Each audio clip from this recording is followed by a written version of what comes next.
this microphone over here so you can actually hear what I'm saying. Right, I'm going to try and get it done properly this time. Yesterday was a complete balls up. Computer crashed a lot. So today, apologies for the black screen, I'm going to try a new game. Let's see if we're actually getting audio, I hope. And there's the game. Excellent. Never played this before. I watched someone else play it, but I've never played it. I don't even know how it starts. Well, let's try this standard. Let's turn the volume down a little bit. You guys let me know if it's too loud or anything. All I know is you play, I think, a police captain or something. So we'll try. I still think that music's a bit loud, but there's no one in chat at the moment, so I do not know. Let's turn that music down a little bit. Don't want everyone's ears getting blown away by the music. And yes, if you've watched my streams before, no green screen. Elgato are out of stock. And in my last room, new room by the way, I had a green wall. So anyway, let's get to it. And if you can hear like a jet engine, I have a fan on over there. And it might be blowing across the mic. Right. Necktie headquarters. At approximately 1 in the morning, Sharpwood Police Department received an anonymous call.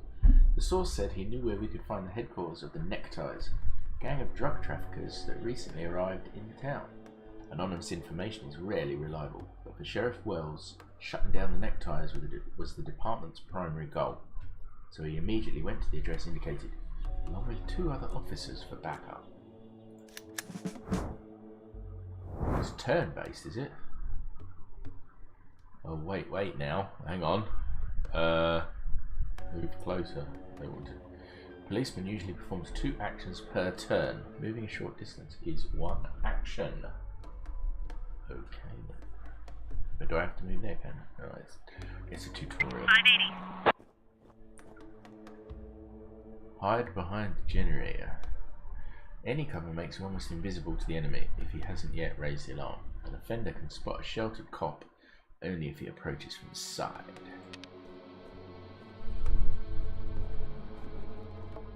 Ooh, there's a copper. Hide behind the logs. Cop can spend 2 actions on movement. If a cop runs into a criminal, the cop halts and the action is interrupted. You know this action is going to get interrupted, right?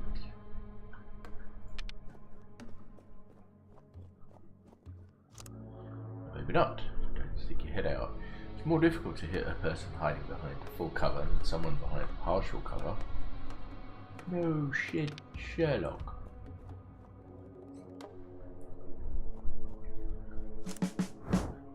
Suspect's turn.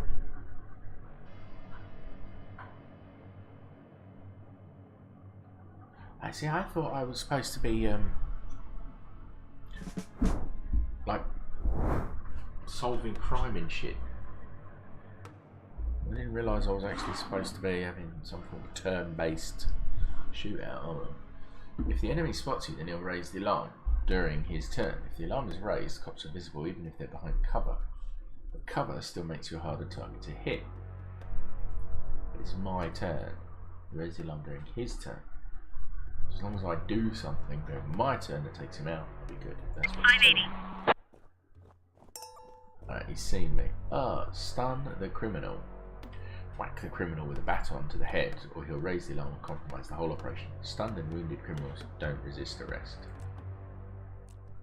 Baton. Roger. Smack my bit. Oh, he didn't go down.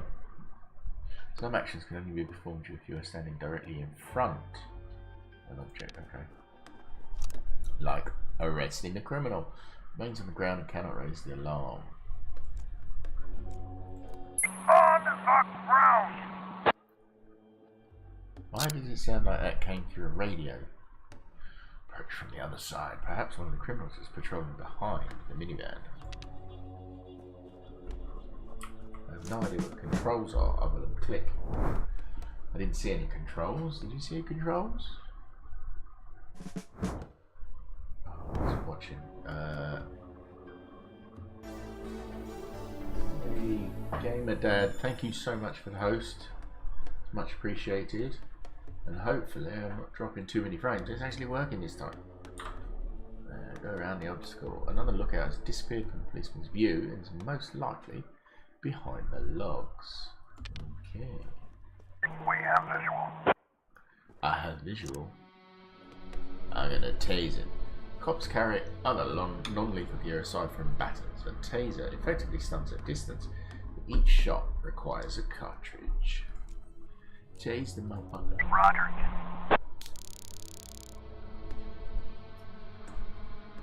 Right, he'd be tased. A stunned criminal will be out of it for several turns, so you'll have time to reach the criminal and arrest him. But if the suspect comes to his senses, he'll immediately raise the alarm. We don't want that, do we now?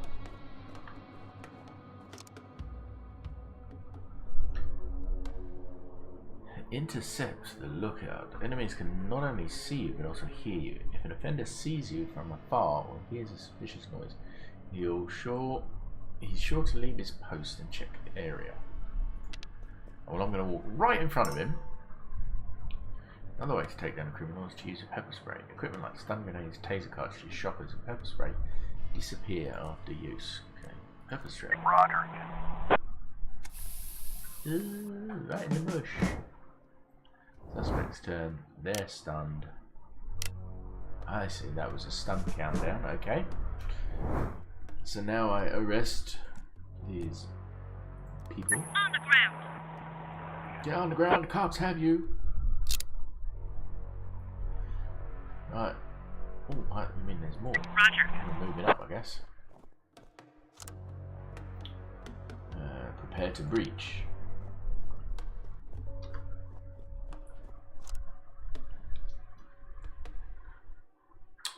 Roger. Why am I going to the side? I thought I could only arrest them from the front.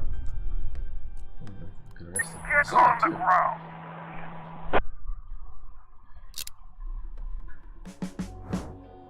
Suspect's turn.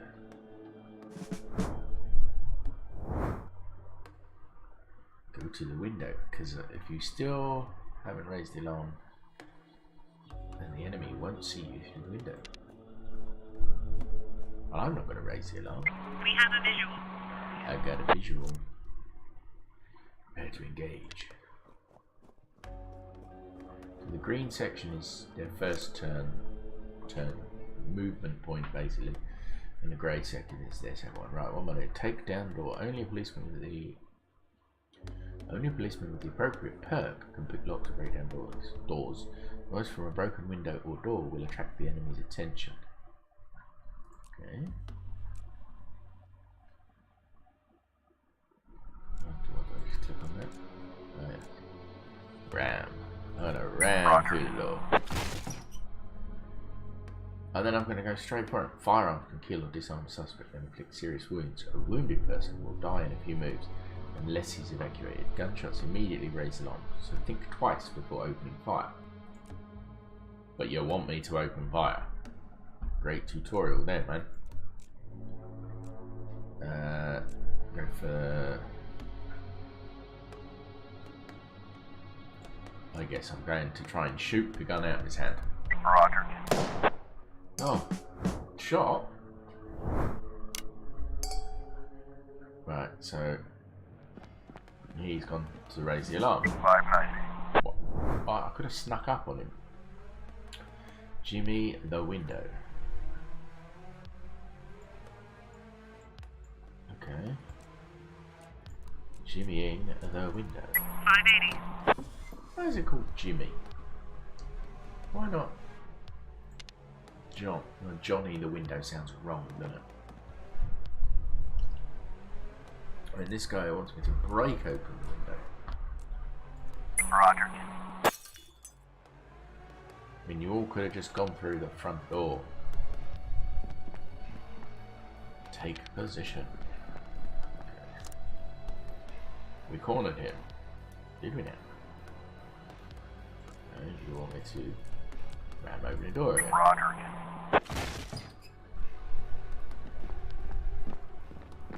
And then they're all running into the black room and I don't know what's happening.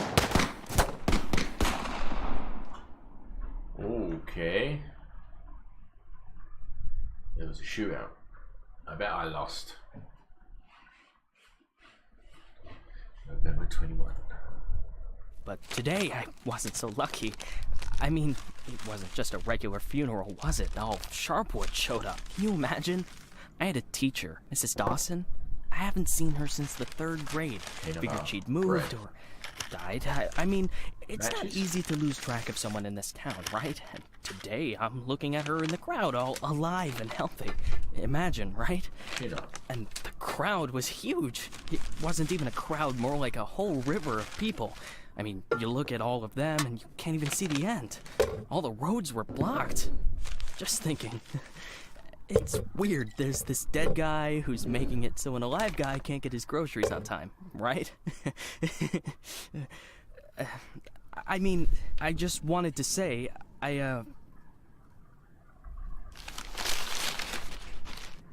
really respect Sheriff Wells. He died a hero, right? Ask anyone. Everybody says he's a hero. But I'm just saying, I got a job to do. I don't want to lose it. Nobody wants to lose a job because it's not easy to find a new job in Sharpwood, right? So, The money's right there in front of your nose. Take it and Don't bother with the change. Mr. Nash, thank you. I just wanted to say that you don't need to call Mr. Summers. I mean, he'll be yelling at me either way. I deserve it, right? I'm just... You've got your money now. We're still talking. Leave. Oh, by the way, those cigars you asked about? Caesars, right? Mr. Summers said we normally don't have them in stock, but we can order them. Maybe it'll take a couple of weeks or so, but what's a couple of weeks when it's a quality product, right? I remember one day I was looking... Forget it. I don't know how long I'll be staying. Oh, I hope. I mean, I hope that you won't be leaving too soon. You're like our best customer. Or at least one of our best customers, am I right? I know there's a lot of stuff going on. Lots of folks are leaving. Even Pale Charlie left, and he's even older than you. He's 90 or something. Maybe even 100. Why is this guy still talking? I mean, I'm sure you'll find yourself a decent job, right? Huh? You think he'll just still be talking? I mean, Exit have a good stage day, Mr. Nash. Go on, goodbye. Thank you.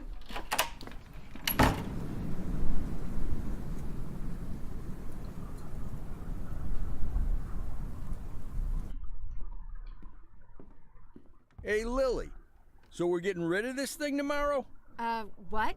We do what? That drawing thing in the hall. We're taking it down tomorrow? I already called Uncle Dimitri. He'll cart it off for us. Might even get a couple of bucks for it. Whoa. First, it's not a drawing. It's a tapestry, okay? A beautiful work of art. You didn't notice, did you? Second, it's hanging there for a reason. And third, and most important, Oh, you mean that drawing in the hall? Great. I'll get a hanger tomorrow so we can put the TV up there. Maybe a VCR, too. What do you think? Jesse, we are not taking VCRs, down the it's the tapestry. 80s. TV? That's not a bad idea. Sure, but I was thinking, well, I thought we could put a snack machine here. I'm tired of having to drive 20 minutes over to Bad Ears gas station for smoked cheese in the middle of work. Like I've got nothing better to do, right? As if You see how much space that giant thing takes up? We can put a TV up, an arcade game, probably even a pinball machine.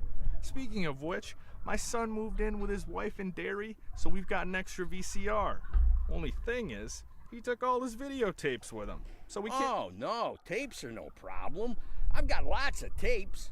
Plus, if we tell the guys that everyone's bringing in a couple of movies, then we... Look, I just need you to... Hey, what kind of movies you got? All sorts. Bloody Shirt 2, Bloody Shirt 3, Bloody Shirt 4, Hard-Boiled Women, Demons on Fifth Avenue. And you've got that movie where this pilot is flying around the Earth, but he's running out of fuel over the ocean, so he makes a deal with Satan, and Satan sends him to fight an army of skeletons, and the skeleton general, you can't fuck with him. Yeah, What's that that's film? The Wind Blows into Hell. One of my favorites.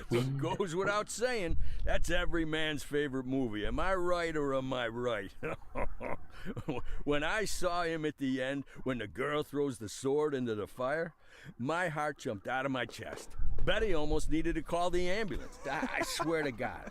You need to take better care of yourself, old man. I've also got this movie. It's actually a cartoon, but it's for adults, you know. This guy gets the ability to undress people with his mind. So he goes into work, and he works in a bank, and his boss is a real bitch. But the bitch has some great boobs, and she calls him over to her. Tomorrow. We'll just discuss it tomorrow. And she says there's some problem with this quarterly report. Some kind of paper got filed in wrong, and he asked, like you sure?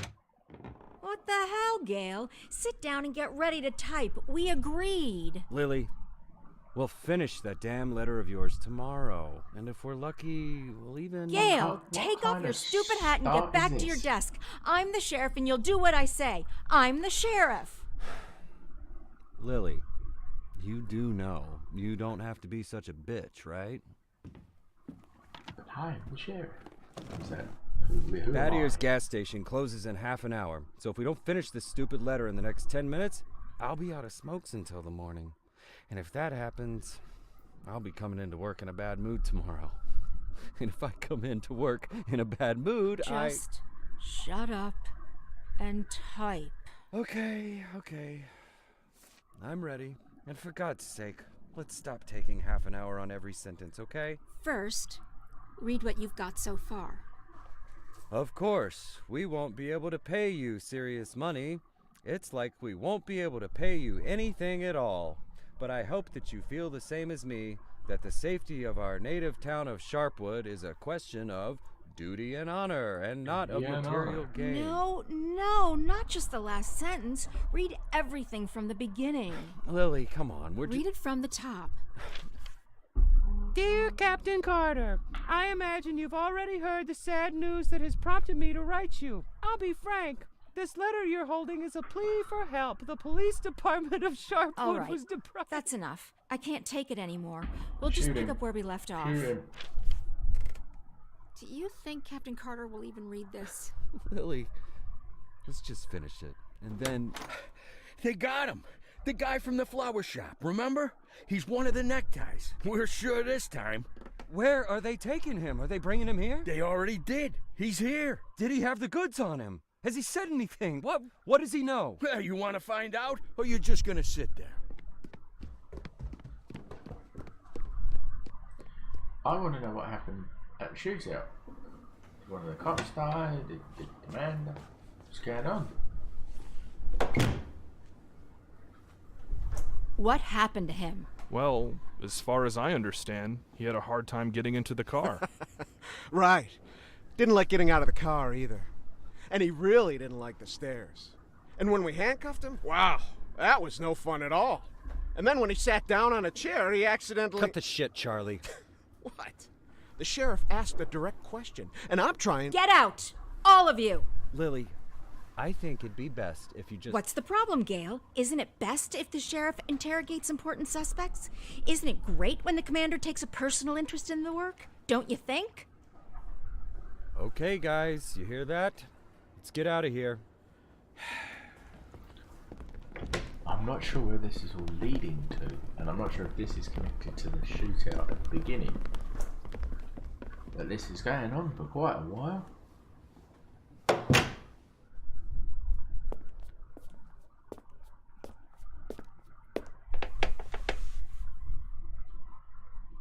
See what happens next. Oh, maybe I actually get to do some interrogating. Okay, Wally Melton. I know it was someone in your gang that murdered Sheriff Wells. Just tell me who pulled the trigger and maybe I'll let you go. You and your friend lured a Sharpwood sheriff into an ambush and killed him like a bunch of cowards. Yeah, that right? You and your necktie gang? Can you even imagine how hard we're coming down on you? You're from around here, right? I'm sure you heard Sheriff Wells got killed. So what do you know about it? But do I go in full guns blazing? Or do I, make him sweat a little?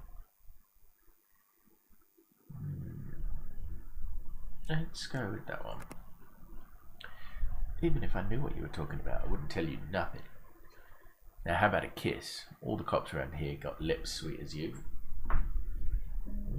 Charming. I know it was someone in your gang who murdered Sheriff Wells. Just tell me who pulled the trigger and I may let you go. That's what I said to him, yes. As I understand it, you never keep drugs at your base. Why is that? Okay, let's talk about something else. The drugs, where do you keep them? I'm not leaving here until you tell me where your hideout is.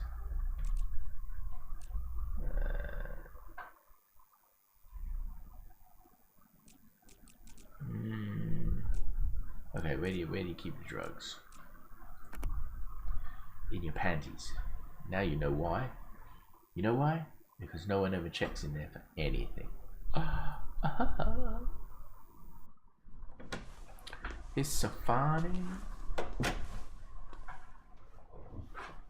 could at least hide the suitcase. What?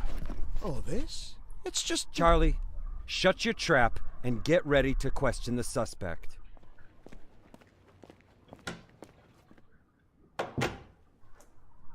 What we're gonna do? Like proper enhanced interrogation? Lily, I just want to... You do understand, Gail, that this will soon be over. All of this. You understand that, right? I know, Lily. I know. I need to finish writing that letter to Captain Carter.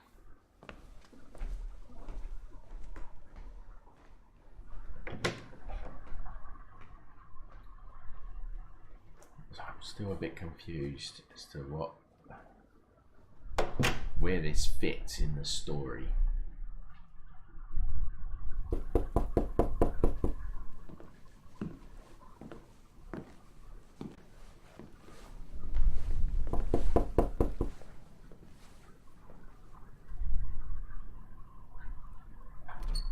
Oh, we finally got animation.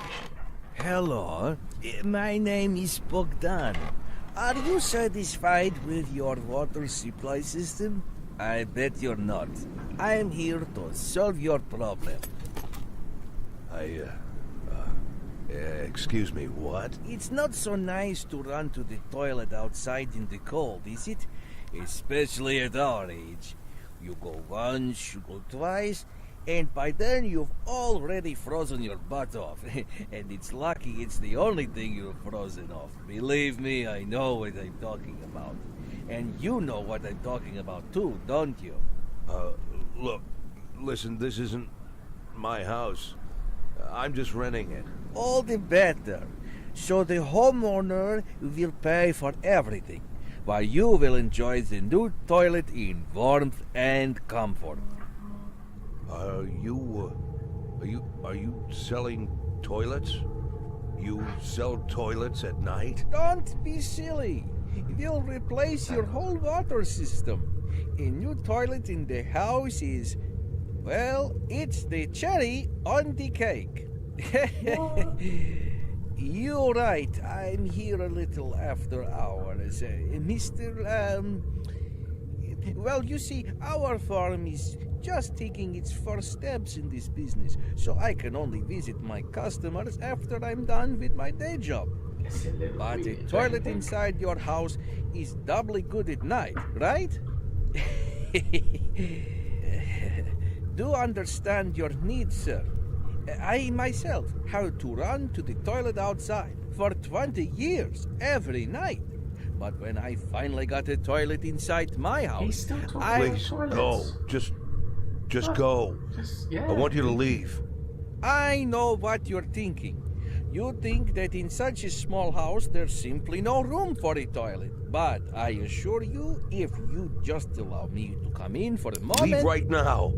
I'm asking you to leave. I just want to save both of us some time, that's all. I know that you'll change your mind. The next time you need to go in the middle of the night, you'll remember me and think, damn, that guy was right. A toilet in the house is what every adult man needs. So why don't I've we... asked you to leave. You need to leave. Now. Leave. All right. But I bet you won't last a week before you change your mind. I'm telling you right now, you won't last a week. You won't last a week. One creepy dude at night. Ha ha ha. That was a proper Sesame Street accent, that was. And who is this guy? Who's this Jack guy? Now having some sort of breakdown.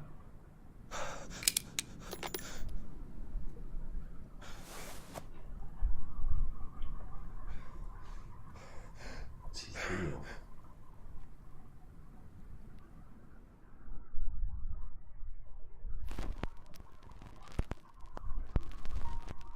And now he's going to play some music. And have a drink, of course, as you would. While we're all trying to figure out exactly what's going on.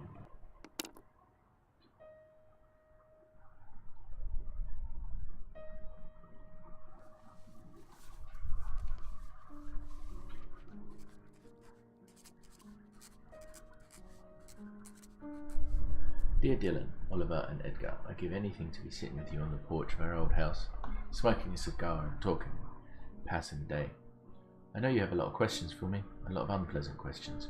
It's not hard to hear them in my head, but it won't be so easy to find the right answers. Oops, I pressed the wrong button.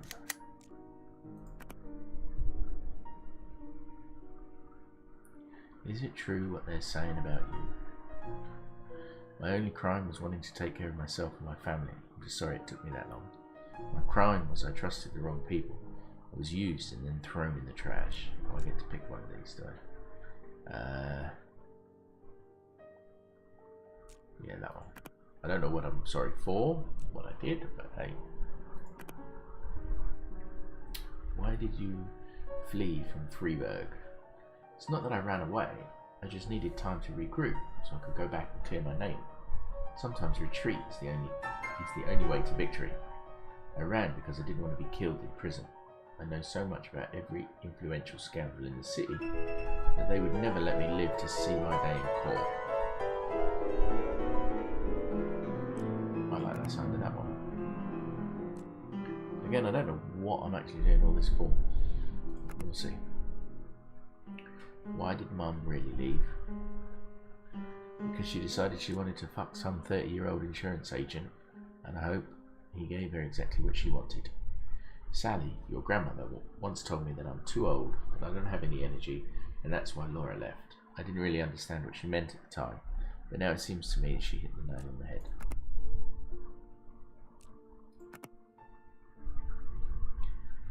Did you have an affair on the side too? I wouldn't say that. For one thing, your mother, that got past testing. For one thing, mother had already left. And it's strange to call a relationship between two people an affair if they only talked on the phone and never met. It was your mother who had the affair. Everything that happened to me later was just an amusement, a naive love fantasy that never became a reality. In any case, it's over. My amusement wants to put me in jail.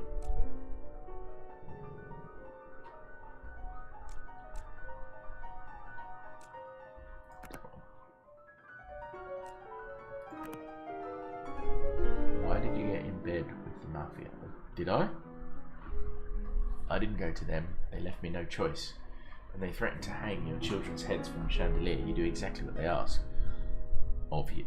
Do exactly what they ask of you. No hesitation, no questions. I got in with them because the mafia can't be defeated, only controlled. And looking at how well I controlled crime in Freiburg, I'd say I managed things pretty well. Yeah, I'll go with that one. Did you kill people? Why, yes. Yes, I did. I never killed anyone. I have many vices, but I'm no killer. I didn't kill anyone with my own two hands, but I gave orders that led to some deaths. Sometimes these were bad people, sometimes not so much. It's up to you whether you think that makes me a killer. Yeah, that one.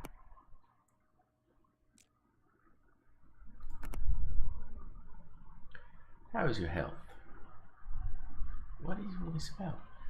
I feel good despite parting with your mother, fleeing from the feds and surviving 2 comas. Only one thing I know for sure, I won't survive a third. I'm not complaining, but I'm lonely. I'm afraid I'm not going to make any new friends here. Either way, new friends at my age don't lead anywhere, except another funeral. I'll go for that one. No, I won't survive. Why didn't you just retire?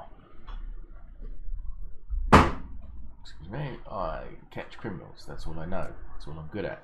I didn't retire because I loved my job, and I wasn't too old to keep doing it. Well, because I had nothing else to do. All I had left was an empty house and a dirty bar. What was I going to do? Farming? All my tools rusted a long time ago. After a week of retirement like that, I would have put a bullet in my forehead. I left that one. What are you afraid of? I'm afraid I'll be caught and locked in a cage and put on display like a circus freak, and the only power I'll have left is to bash my skull on the bars of my cell.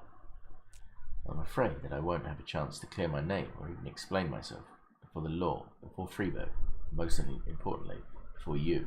You deserve an explanation the most. That's why I'm writing this letter. Yeah, go on, I'll have that one.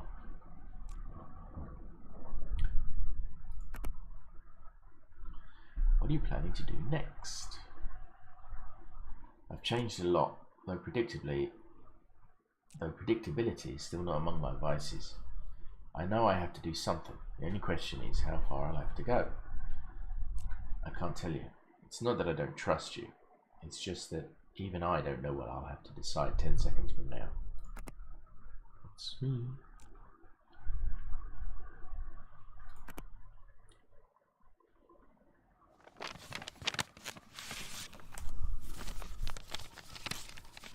Yeah, money in an envelope. You know that's never a good thing.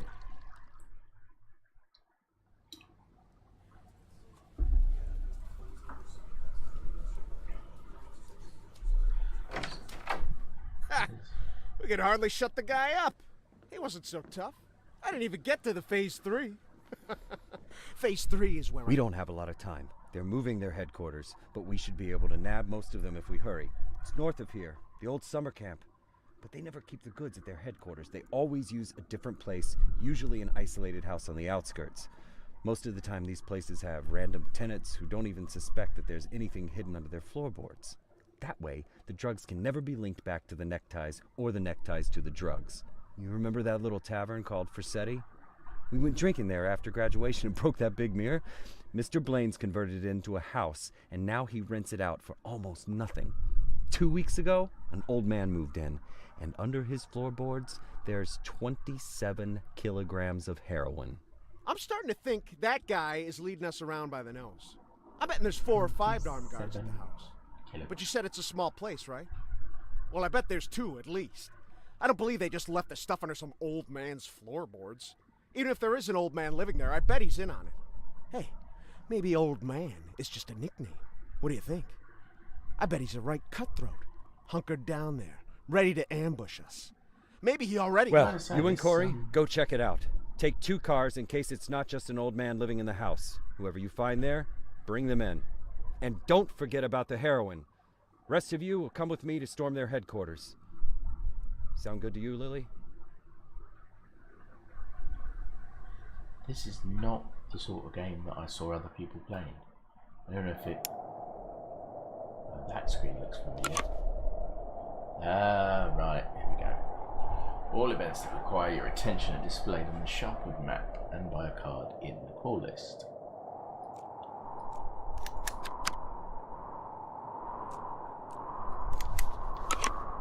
Each call has a minimum professionalism requirements. To ensure that your cops can go on a call, their overall professionalism must meet the minimum requirement of that call. Okay, 600.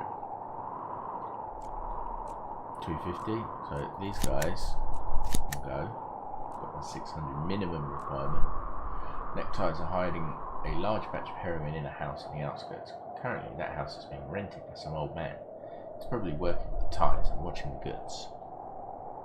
I guess that's that old guy, Jack. Oh, there they go.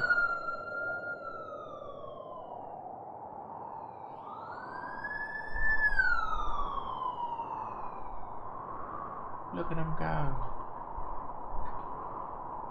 Oh, we run out of road.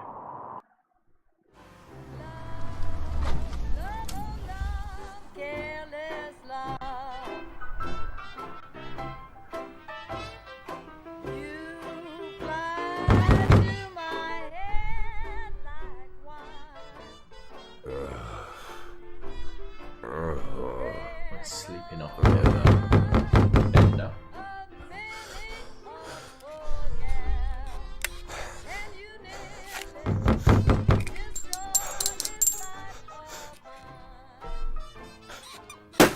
Sharpwood Sheriff's Department.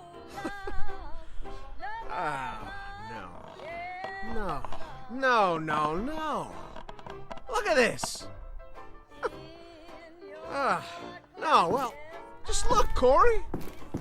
They couldn't find anyone better to watch the goods? Or they just didn't bother? Or are we missing something? What do you think, Corey? Think we're missing something? Huh?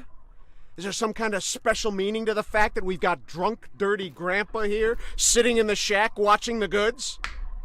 Maybe we need to crack the code here, huh? Well, any ideas where they hid the powder? How about you look around while I interrogate the suspect, huh?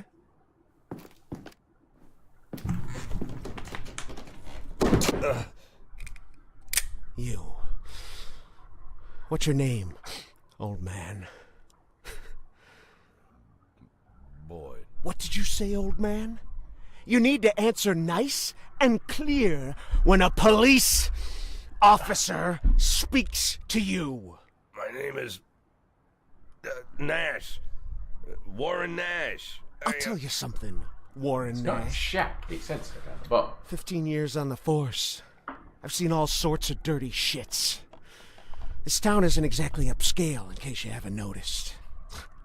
I've caught thieves, caught rapists, murderers, and drug traffickers. All part of the job, you know?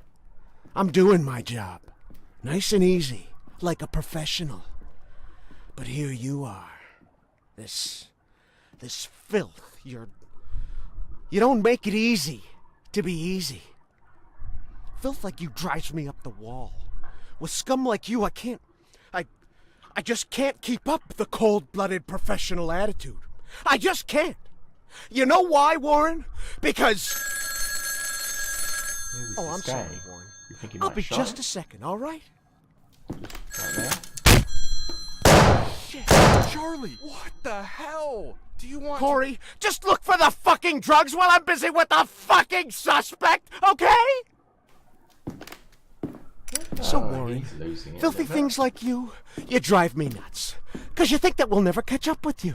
You think the police can't do anything. You think we just rescue cats from trees and help old ladies carry their bags up to the porch. You think, you believe, you really believe that we'll never get to you. So you don't even have to try. You taking good care of the goods here, Warren? You ready for us here, Warren? Just waiting in ambush, Warren? You did fucking nothing, Warren! Fucking nothing! Because you thought we'd never come. But here I am, Warren. Here I am!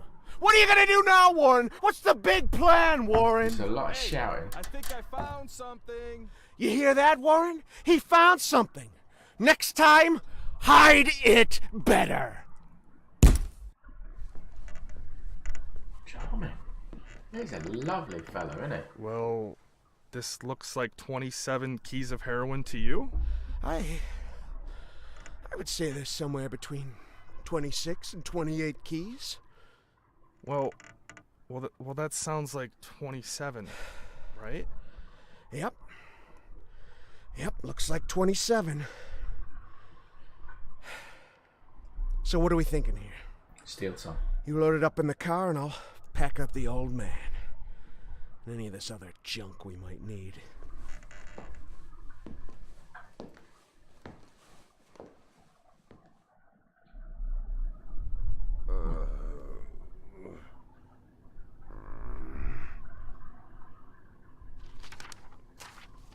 Still don't know where this game's going.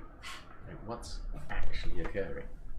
I'd like, I really need to talk to the sheriff as soon as possible. I'm Sheriff Reed. You can talk all you like, but if I were you, I'd wait for my lawyer, Mr. Nash. I don't, you said you're the sheriff? That's what I said. No, I'm just, are you Sharpwood, Sheriff? I'm the sheriff. You could, do you have the authority to... Look, I'm wearing a shiny star on my chest. I'm sitting here in the middle of the night, and even though I'm exhausted, I'm poring over murder files that no one else wants to bother with. So yeah, I'm the sheriff. I may not be used to all this, and I'm not sure I ever will be, but I don't have another sheriff for you, Mr. Nash. You might as well accept it. Listen, Sheriff. Sheriff Reed, right? Great, Sheriff Reed. I need to talk to the sheriff, and you're the sheriff, so it's even better. I mean, older sheriffs sometimes... Well, that doesn't matter. It doesn't matter. I'm not talking about that. I just want to say that there's been a mistake, and I want to help you out here because there was a huge batch of cocaine hiding in your house. You want me to believe you didn't know anything about it? I rent that house. No idea about it. Only lived there a couple of weeks, and you know all that, right? It's easy to check, huh? Yeah, it's but that's not important. It's not that I'm trying. Listen, Sheriff Reed, you have to listen to me very carefully. I'm a policeman, just like you know? Oh. So you must be undercover. Is that it, Mr. Nash? No, it's much more complicated than that. My name isn't Warren Nash. Yeah, I already knew that. Your fake documents are so bad they practically fell apart in my hands. If you let me explain, would you like to see my real document, Sheriff? This weather to go away. Look, that humidor, you see it? What? That little box, the little wooden box on the table, see? Looks like a jewelry box? It's locked. We'll crack it open in the morning. Wouldn't you rather open it now? Please, Sheriff Reed, let's open it now, and I'll try to explain everything. I'm in a very difficult situation, and I'm asking you to listen to me. Just open the box, and you'll find my passport in there, my real passport. My name's Jack Boyd. The documents that say I'm Warren Nash, I bought them for $90 at the rail station. Please, just open the box and I'll explain everything, please. You say you were a cop, huh? Yes. I was a cop. I was the chief of police, just like you. Look, it's a very long and complicated story, but I assure you this is all just a huge misunderstanding. And the fact that I've gone into hiding here, the fact that I'm here at all, it's an injustice that I want to correct. And I'm asking you to help me. Will she help?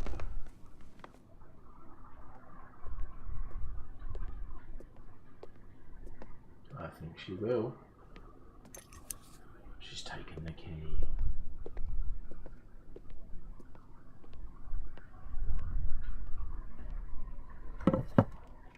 She's going to open the box.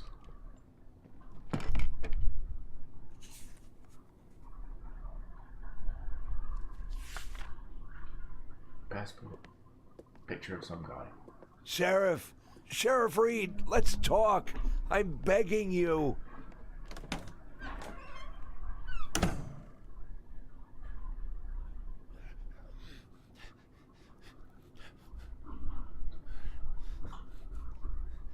I still have no idea where this game's going. But now I need to find out.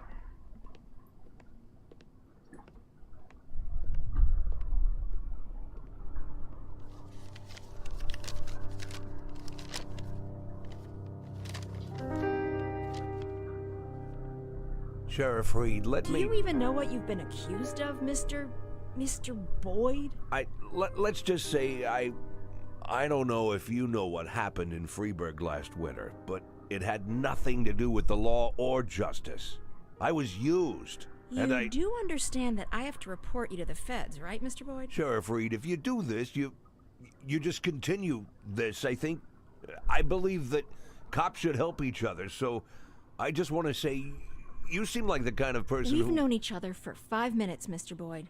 I doubt very much that I've made any impression on you at all. Whatever you've got yourself mixed up in, I hope that you find justice, if that's really what you want. But for now, all I know is this. You're a criminal, and they're looking for you. Your folder. Your folder. That's a case file. Can I see it? Excuse me? I worked as a detective for years. Even when I was chief, I did half of my detective's work.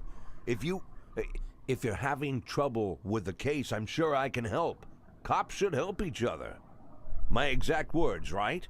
You think that I'm... Listen, Sheriff Reed, what do you have to lose? You're the head of this police department. You've got to think rationally. I'm not trying to teach you how to do your work. I'm just for a minute, forget about all that, this whole awkward situation, okay? Right? You have an unsolved murder, and there's someone standing right in front of you who's offering to help. Maybe I'm an imposter, and I can't actually do anything. Maybe I'll even turn out to be a lunatic, scatter the file around the cell and dance around like a wild monkey, but... I just realised something.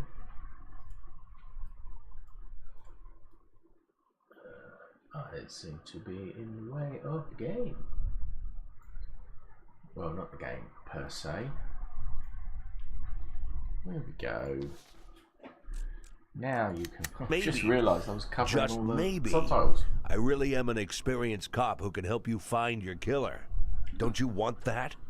Don't you want to give me a chance since you've got nothing to lose? Don't you want a real criminal in prison, not some sorry victim of circumstance like me?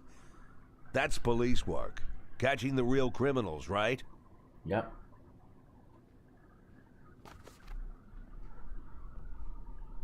That is real police work, which is what I hope we're going to get to soon. I guess I'm going crazy.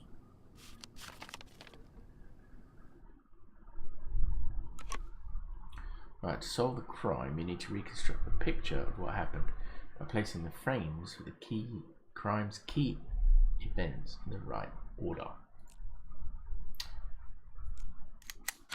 Okay. To figure out what happened, you should carefully examine the evidence at witness testimony. You have all the necessary frames, but 2 people are suspected of the murder. You need to analyse whatever information is available and figure out which of them is the true culprit. Okay, so what's this? Bob Finnegan's The Secret of the Forbidden Flesh. The dismembered corpse of Bob Finnegan was found on the display shelf in the meat department. Bob Finnegan's house. Bob Finnegan's dismembered corpse in the North Star grocery store counter. Okay, so these are the clues. The victim's body parts were neatly laid out on the counter as if it were a display set for all to see. The crumpled garbage bag under the counter with traces of blood inside.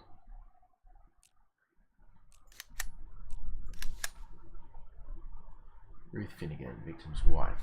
I was at the neighbour's to borrow some salt, and I heard on their TV that there's some crazy maniac started killing in Ripton. Journalists nicknamed him the Wrestler because he wears a wrestling mask. I usually don't pay attention to the news, but this time I remember because as I was leaving, I noticed a Latino man in the street with a big sports bag. He was just taking off a mask. I got home and there's blood everywhere, and Bob is nowhere to be found. You think that maniac came all the way here, out here, from Ripton? Katrina Slusarski, neighbour. That evening, Ruth came over to borrow some salt. It's funny, she works at the grocery store. She's always missing something. She sat at my place for a while, and then said she was going back to make dinner for Bob. I don't know how she put up with him. A typical man. He always walked around in a stupid t-shirt, spent the whole day staring at the TV and yelling for Ruth to bring him another Frosty. I went to visit often, and it was always the same thing. Recently, Ruth decided to try being a vegetarian. She'd read in a magazine that it'll make you live an extra 10 years, plus you get to lose a few pounds. So she started cooking without meat, beginning with the vegetable soup. Thought she'd surprise Bob. But when he came home from work, he was yelling, "What the is this without the meat?" I live next door and I could hear everything. They almost got into a fight. The bathroom is covered in blood. Bathroom is covered in blood. It looks looks like this is where the victim's corpse was butchered. The victim's body parts were neatly laid out on the counter as if it were a display set for all to see. Crumpled garbage bag under the counter. The victim's throat was cut in one single competent motion. Death came almost instantly. There are no signs of struggle on the body. The corpse was dismembered after death. Okay. So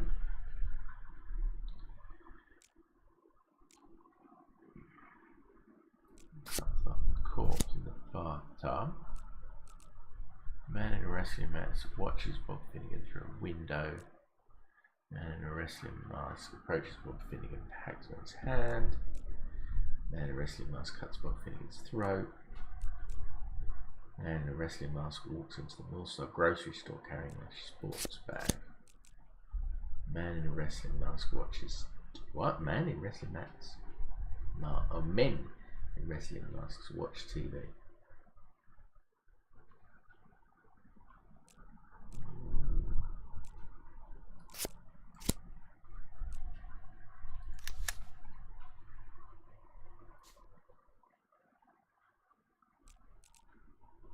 Okay.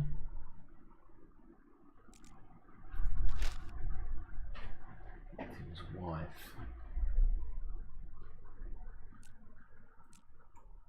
Yeah, did the wife do it?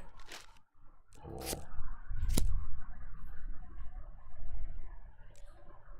okay, so what did sports bag is taking off the mask.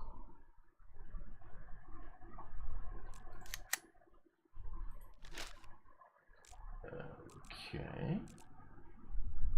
She works there. I reckon she did that.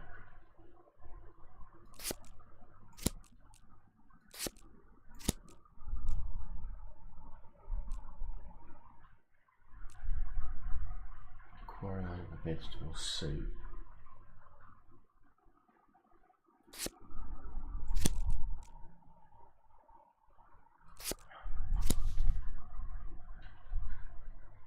Bob Finnegan's wife. She killed her husband to escape her unhappy marriage. The last straw was his criticism of her soup. Ruth decided to kill her husband and make it look as though the maniac wrestler did it.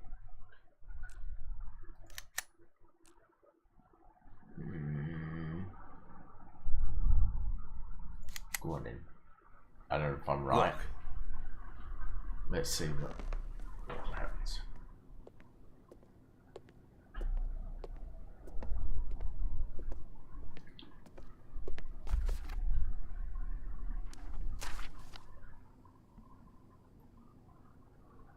Lily, are you there? Lily? Lily here. Come in. Can you grab the box of flashbang grenades and get over here? There's no time to lose. This is a hand grenade. Lily, Copy. I'm on my way.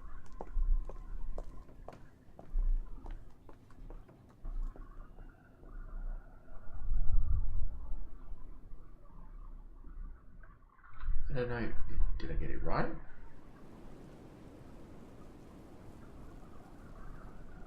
So? I'm not seeing anything. Lily, it's time. Yes, just let me look at the plan. Lily, we've got everything covered. Gail, I need to take a look at the plan. Gail, the plan?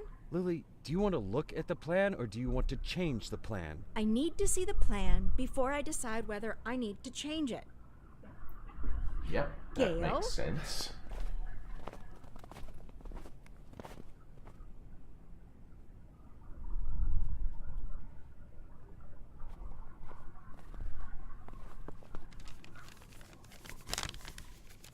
I'm still not entirely sure where this is going.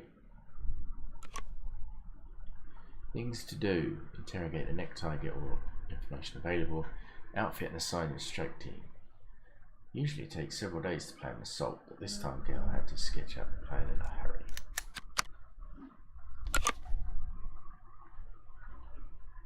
Maybe I want to change something.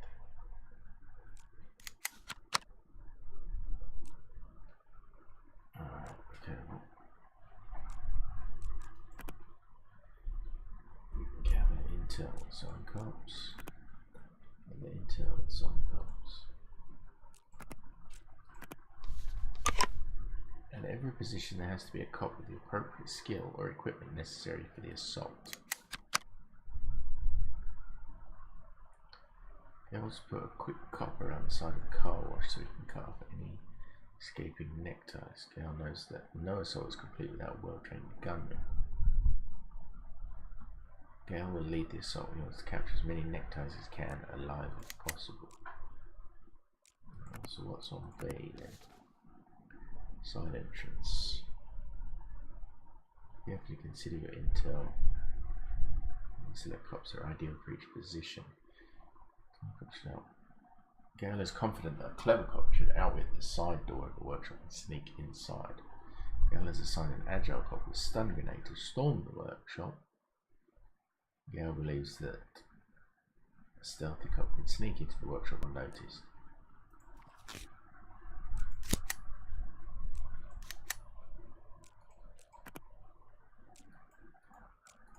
Yeah, okay. I really don't know what I'm doing at this point, but we'll see what happens. Should have taken him to Canaan right away. Yes, let's get him over here. Someone needs to go get Canaan. Does anyone know where Canaan lives? Jesse, grab that blue bag over there. Bring it over here. I'll call him. Bring me that bag. I'll call Canaan. The bag, Jesse. Jesus, Jesse, we don't have time for that. Bring me that bag.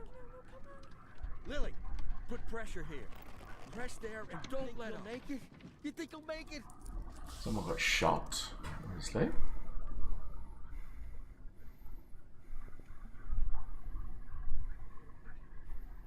We need to put something under his head. He's dead, Lily. Lily, he's dead. Gail's dead. Oh, it was Gail. Oh dear. Now you can call Canaan.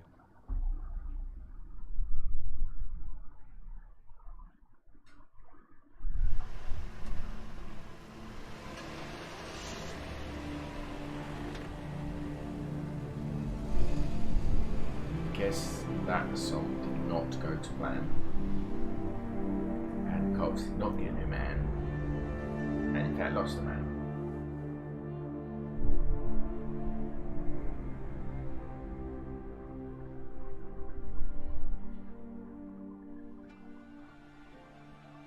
What was his name?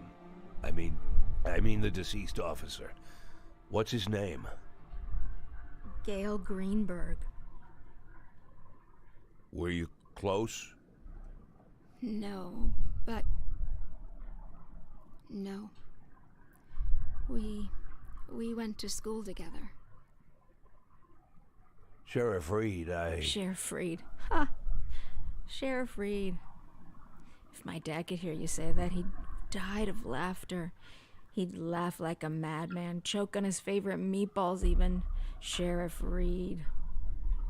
Call me Lily. My aunt lived in Freeburg. She sold flowers. Had her own store, a little shop. My mother and I used to visit during the summer.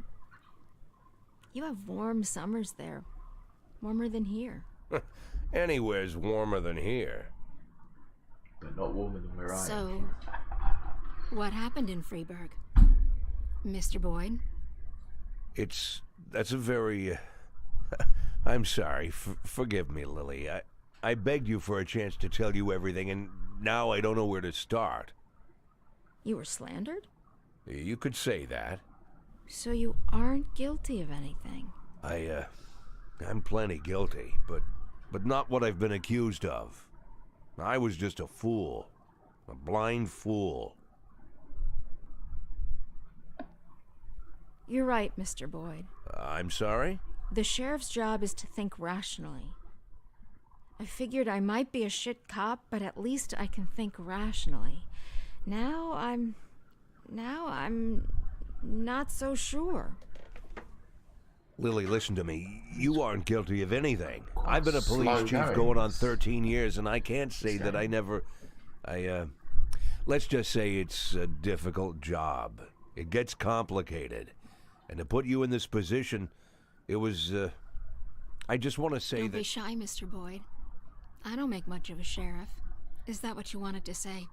Because I completely agree with you. Lily, listen to me. I'm a policeman. Whatever position I'm in now, whatever this is, whatever my official status, I'm still a policeman. I'm a policeman and I know how to do this job. And I will help you. Cops should help each other. Isn't that what we were talking about earlier? Don't you agree with me? Do we think Jack is actually a police officer?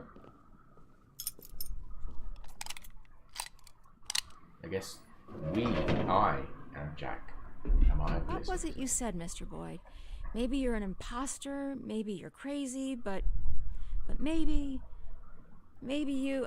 honestly, I don't even know if I... Lily, why are you pointing that gun at me?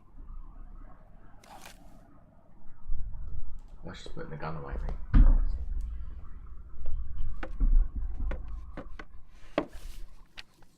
Can I get out of this cage? Lily? Yes, Mr. Boyd.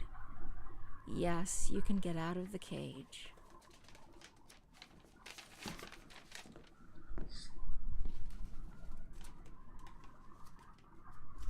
You want me to... Well, I guess I'm asking. You want me to get to work? What is it you want me to do exactly? You can get some sleep in the break room. It's over there to the left, the dark green door. I'll still be here in the morning, and in the morning we... Well, we'll figure this out. Tomorrow you can gather up your things, Mr. Boyd. Yes, I just... this letter, I'd like to send it as soon as possible. This, it's for my children. It's important.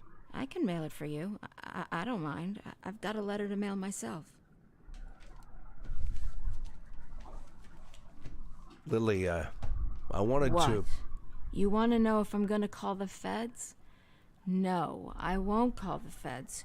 Do I realize that means I'm breaking the law? Yeah, I know. Do I understand that you could make a run for it at any time? Yeah, I know that too.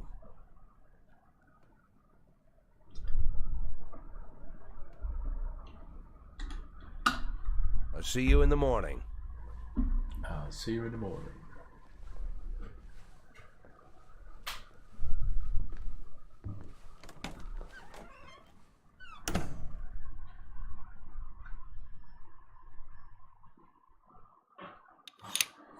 Okay, checkpoint, and I'm feeling like I'm going to go make myself coffee. So I'm going to pause it right there. You'll get the joyous tones of the You're at back screen, and I'll come back and then we'll carry on with this one.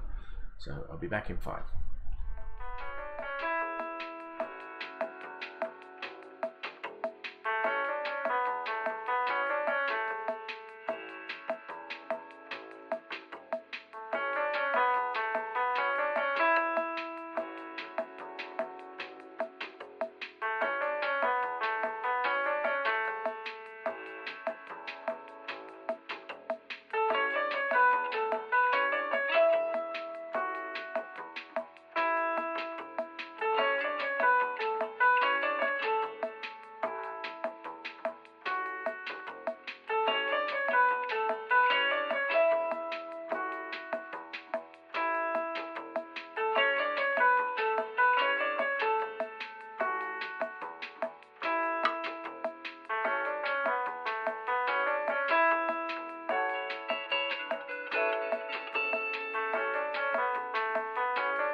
So, I'm back.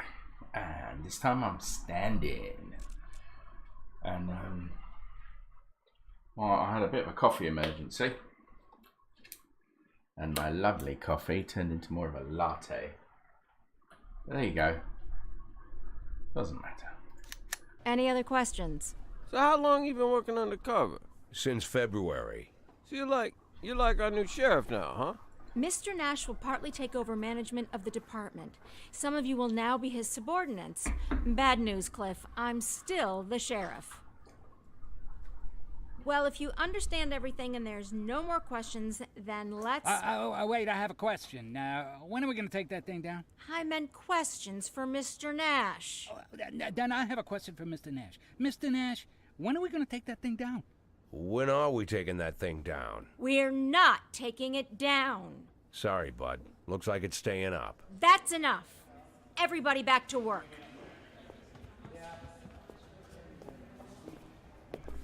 So I've gone from criminal to running the department. Really?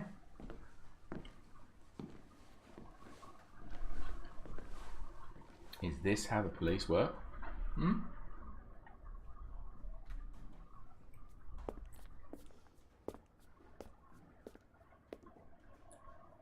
It was Sheriff Wells who hung that tapestry Let's here. just get this He said that...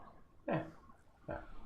He said he made me his first deputy because I was the only one who understood what it says. Well, What does it say? now there's two of us.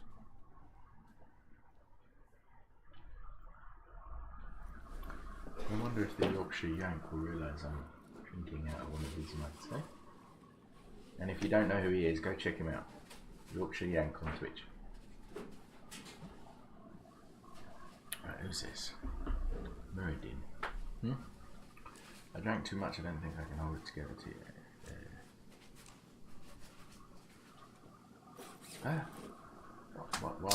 Continue. Mr. Nash, I'm so glad to be on your team. Finally, we can get down and do some proper policework. With the leadership of a real man. I'm ready to give it 100%. There's one thing. I need to go with the guys from my funk band to Ripton to a guitar specialist to set up our instruments right. We're getting ready to perform a concert at our cousin's and we can't cancel it. You understand? So I'll go quickly today and tomorrow I'll be the first one through the door. Okay, leaving the station on any task requires a cop's energy. When exhausted to the limit, a cop might not show up for work, or fall asleep at the wheel and get into an accident.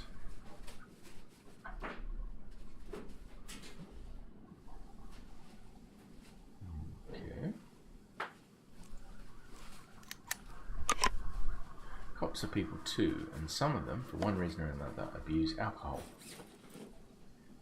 Most of them will have a drink or two if the situation calls for it, but some are such inveterate alcoholics who always show up drunk to the shift, and their performance at work is much worse than everyone else's.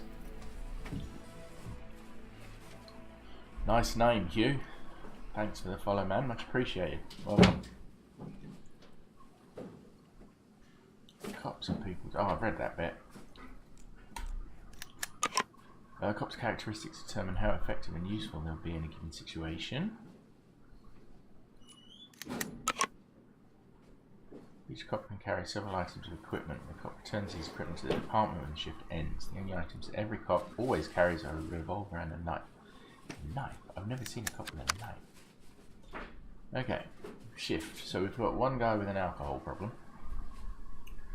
He's good at shooting, he's quite intelligent. This guy's a bit of an all-rounder. Yeah, he's more professional. Okay. Oh, there's more. I see. Do I need to select? No, that is just today's shift. Oh, I see. Okay. Continue then. Choose a cop and select his equipment. Shockers, pepper spray, and stun grenades disappear after use. Tasers extend a cartridge for every shot. You can always rely on your baton.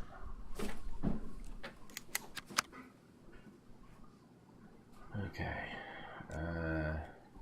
your stuff. Well, I just... Oh, let's auto-assign it for now. So he's shooting, so give him a gun. Okay, start the day. Let's see what gives.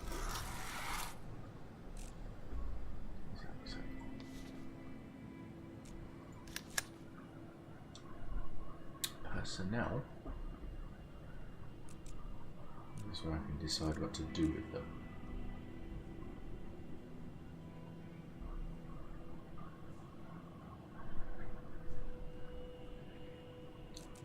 Where's the guy with the drinking?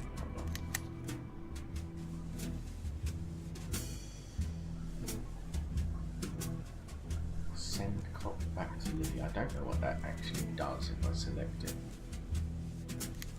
No, leave it for now. 516 in progress.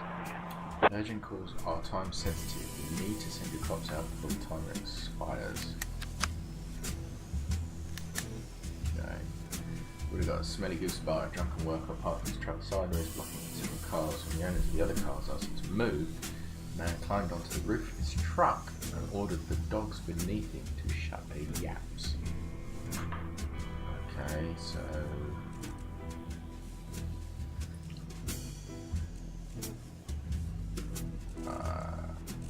if I click on these guys, do I don't get to see... I do get to see, right, okay. So she's good at negotiation, so I've got a guy good at shooting, just in case things go a bit sideways.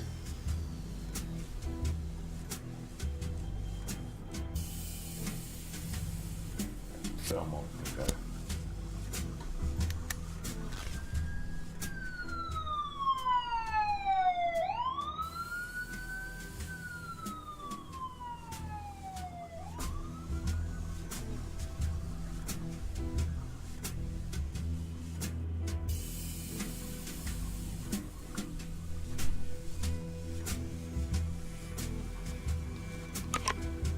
Worker is standing on the roof of his truck, pissing on anyone who approaches. Drive into the truck with a patrol car. Shoot the drunken worker with a taser. Hey mister, there's a fire over here, we need your help. No matter how good your cops are, they can't do without your orders. All the difficult decisions are on your shoulders. When you're deciding how to respond to a particular situation, you have to choose the cop that most suitable for carrying out your orders.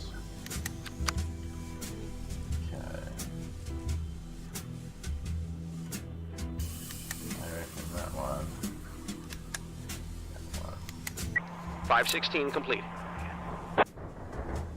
Yeah, the drunken worker hurries to the rescue, jumping to the roof of his truck without even fastening his pants. Back on the ground, he was greeted by a cop who placed him under arrest. Oh yeah. With every new 50 points of professionalism, a cop receives 1 skill point and spend it as you see fit. Nice. Okay, so she's got full negotiation. Let's give her one on shoot just to be sure. Flower pots earn an interception perk. Policeman spends his remaining actions and finishes his move. In the opponent's move, the cop can fire at the first criminal he sees. Might be useful if we get into a shootout.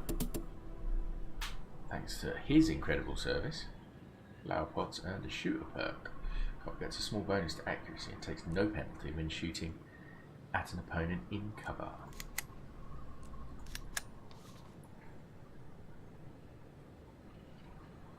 Belmont appears to be blind in one eye. Let's give him speed boost.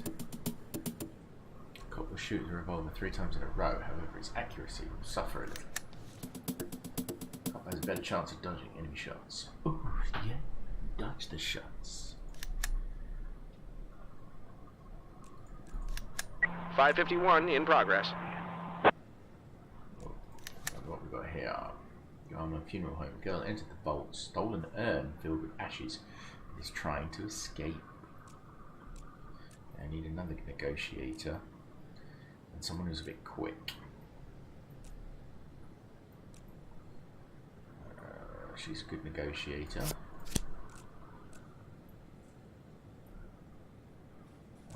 Actually, I shall just send her. Nash, what are you doing? I'm not going anywhere without backup. Oh, okay.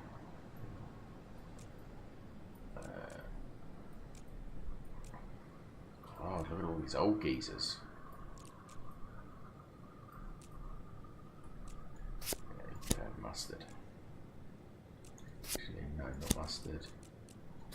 Yeah, but woman. Spurlock. Nash, we talked about it and decided we're not going anywhere. We'd rather just play cards. Really?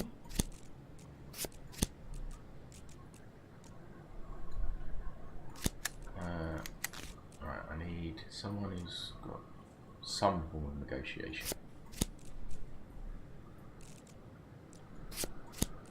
Right, there you go, off you go.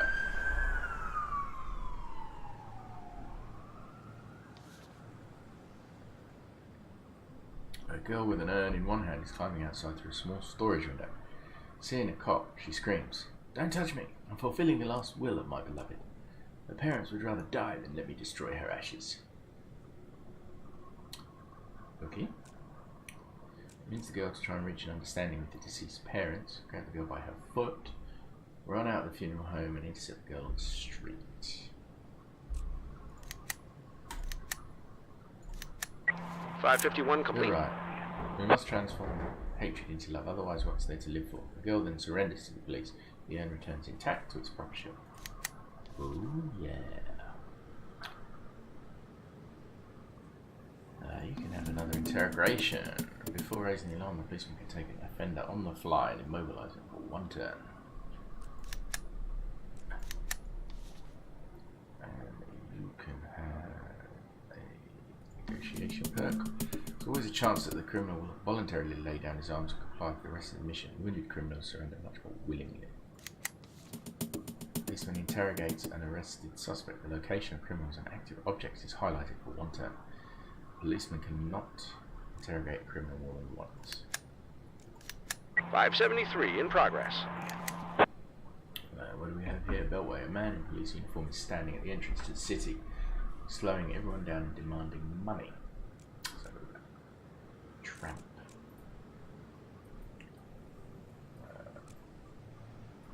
Send him out. I need the negotiation. 290, so I need, yeah, go on, old geezer.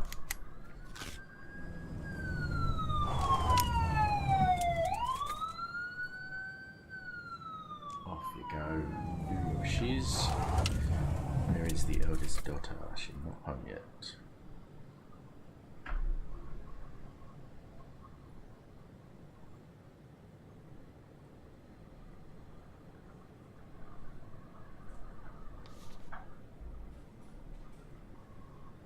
Okay, a man in police uniform is standing on the side of the road counting some money.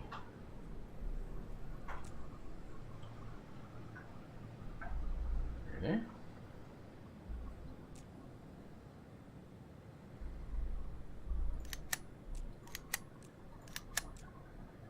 Man in police uniform hears a siren and starts running across the field. I'll drive after him. 573 complete. Patrol car rushed after the man across the field, but hit the wheel into the pit and got stuck. The criminal runs away and hides somewhere in the open. Ooh, Bender escaped. Fail. Failed.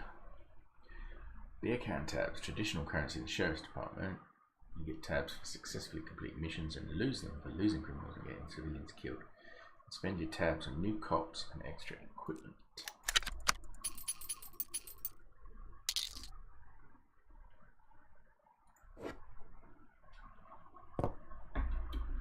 So I got 7 tabs. I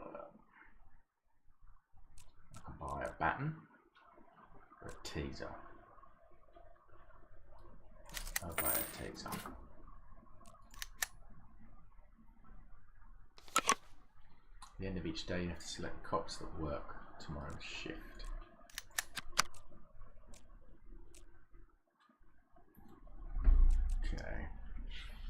Flower pots was good. She can work. That one. That one. That one. Not gonna work every day. Okay. Maybe she can have one day off.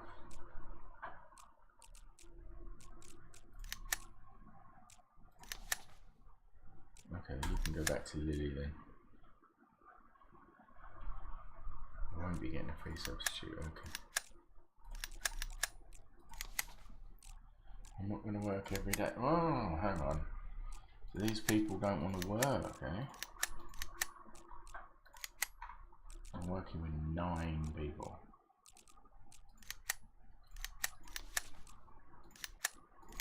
Fine. We'll just have 9 cops on shift for November 23rd.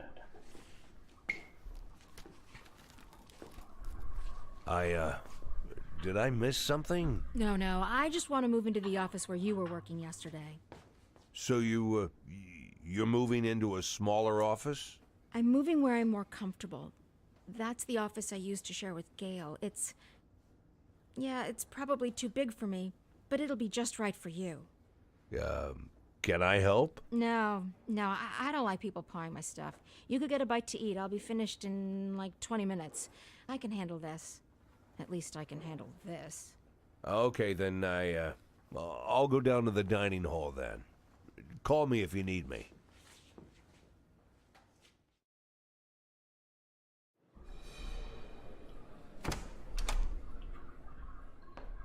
Just gonna go have a bite to eat.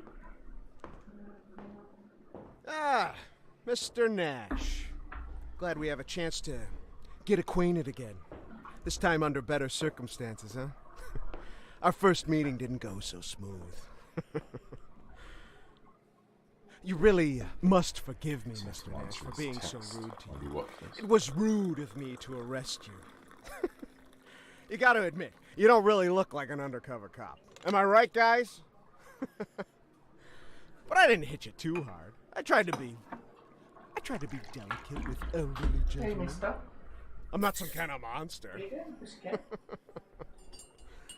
I didn't mean to offend anyone. You really shouldn't be offended. We're all grown-ups here. Why be offended? Why are you offended, Mr. Nash? I gotta say, I expect more from a senior police officer. Well, I don't know, more professionalism, you know? You seem like the kind of guy who sits behind a desk doing paperwork. Am I right, Mr. Nash? That the bathroom? Weren't you gonna drink your coffee, Mr. Nash? You're not incontinent, are you? Mr. Nash, do you have a problem? Is it an age thing, or did I just hit you too hard in the kidneys? If that's the problem, then I apologize, Mr. Nash. I tried not to hit any vital organs.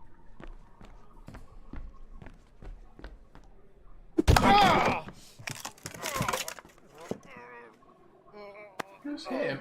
Hit another police officer. Beating him up in the lunchroom.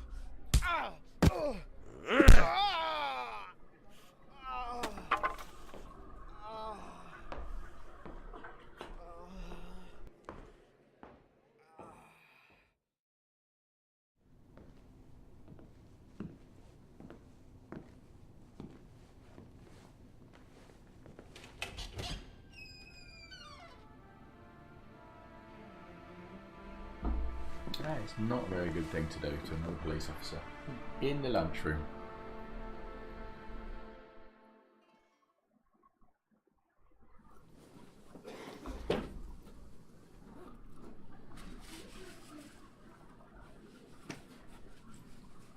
Well, these people were drinking on the job.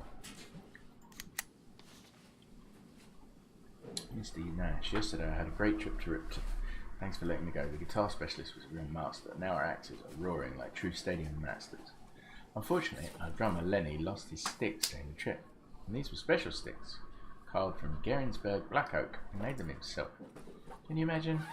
Anyway, we need to go out into the woods, find the right kind of oak, cut it down and cut enough sticks that Lenny can throw them off stage and not be all cheap about it. So you'll have to manage without me for now. But tomorrow I'll work double shift, I promise. He's going to get fired.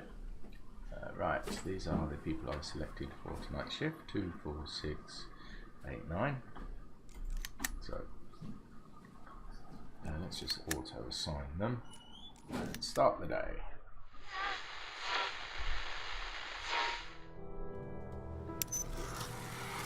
Well, I got a shitty map before, I got a nice map now.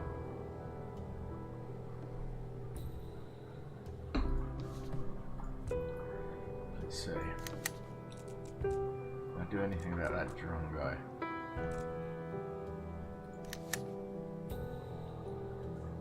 He's what a drunk.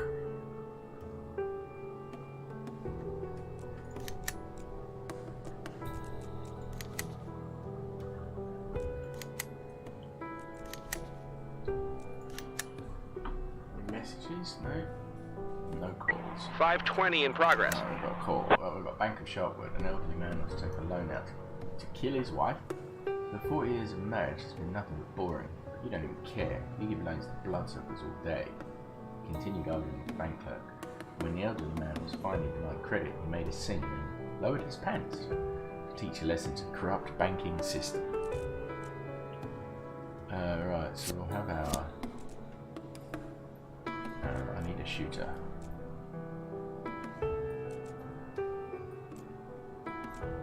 Any of you?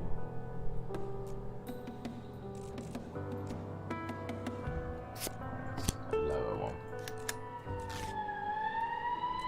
Off they go. Off to do their job. Catch the bad guys.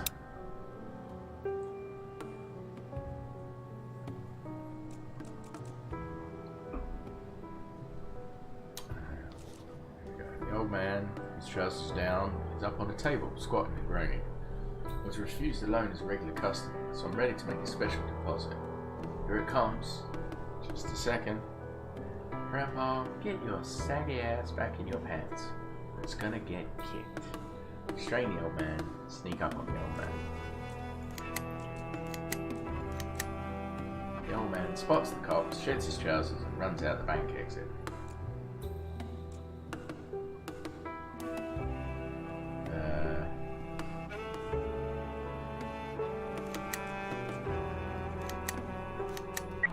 520 complete. Cop catches up and arrests the pantless old man.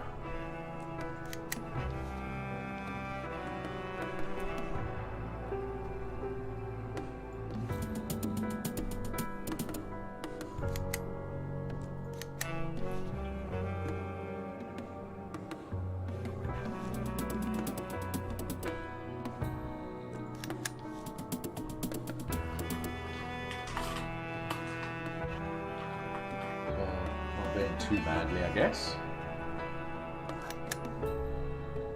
Let's see what's next. 538 in progress. Wendy hit up, heard 2 loud shots in the street, and now she's afraid the bandits will break into her house to kill her and her husband. They definitely need someone with some shooting. So he's also got shooting. Not enough. He's rubbish. Look at it. It said.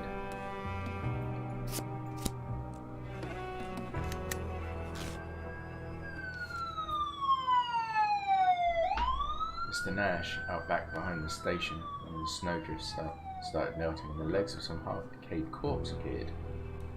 What are we supposed to do now? Should we dig him out and search him, or call the guys from the morgue and let them do it? And make up your mind quick before that corpse starts to sink. Stink, not sink.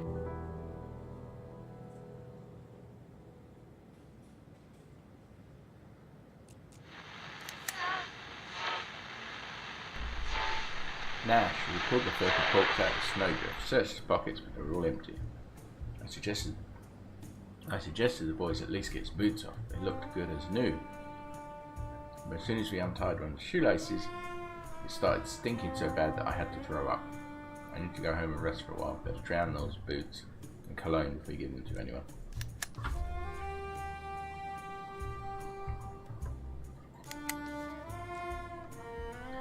You've got some valuables, but nowhere to keep them. You just have to leave them in the corridor until you find a better place to put them. Maybe you'll be lucky and no one will walk off with them.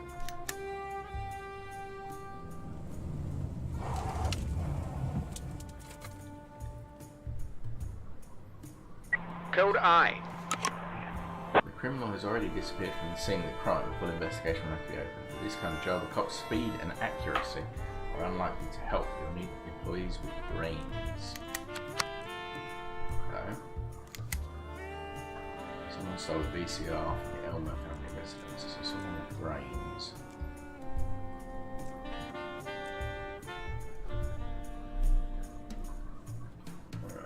Let's see who's got brains.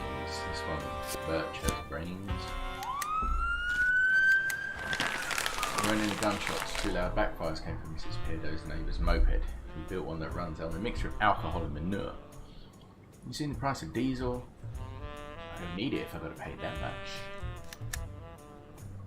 Fair enough, so they're heading back.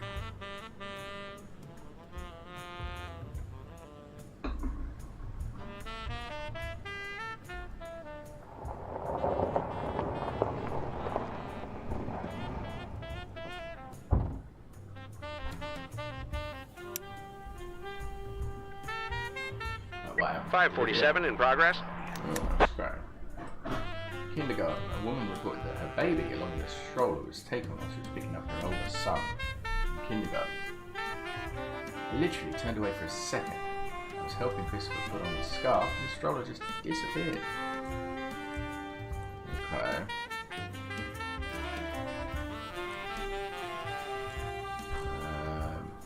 Flower pots can go, and he can go as backup. Oh, no, we can't.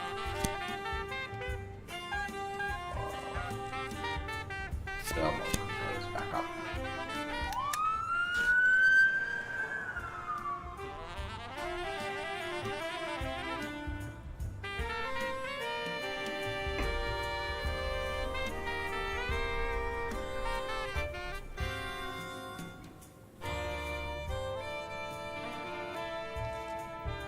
Outside the kindergarten, there's a man who looks like a drug addict. He's pushing a baby stroller.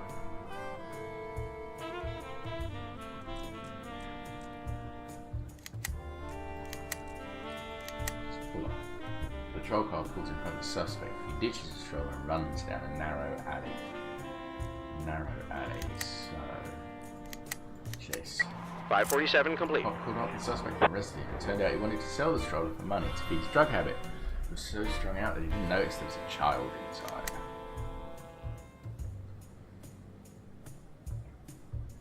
No upgrades for them? 577 in progress. Oh yeah, there's Smelly Goose Bar. Bartender's complaining that an old disabled man is standing in the entrance to his bar, selling homemade alcohol. Be careful with him. I think he's only pretending to be crippled, said the bartender. Okay. I don't need anyone particularly. You can go. Forwards, forward. And it's not getting any cooler, man.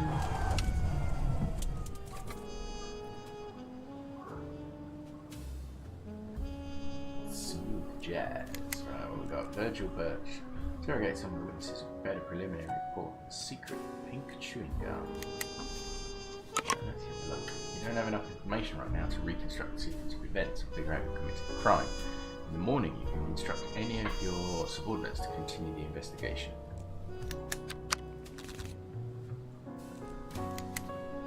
Someone stole a VCR from the Elmer family residence.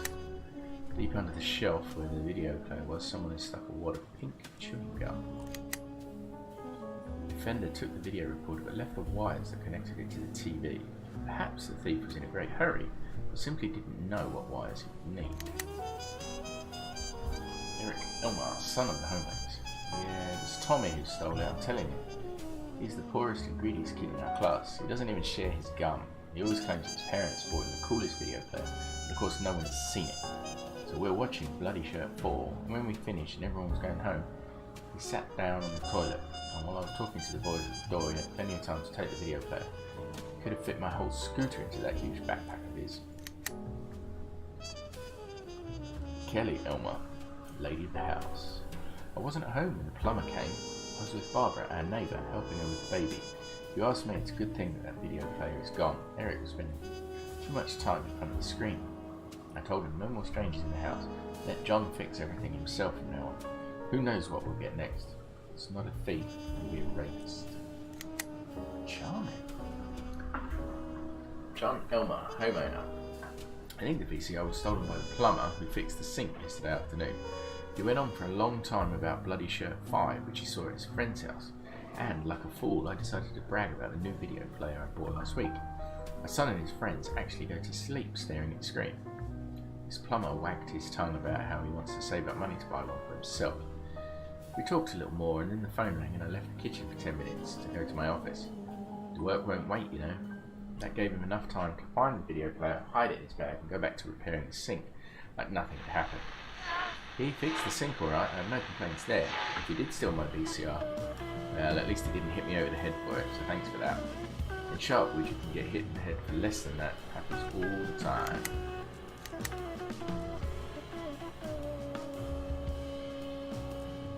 So we've got the plumber, we've got the schoolboy. Okay. We'll investigate some more tomorrow.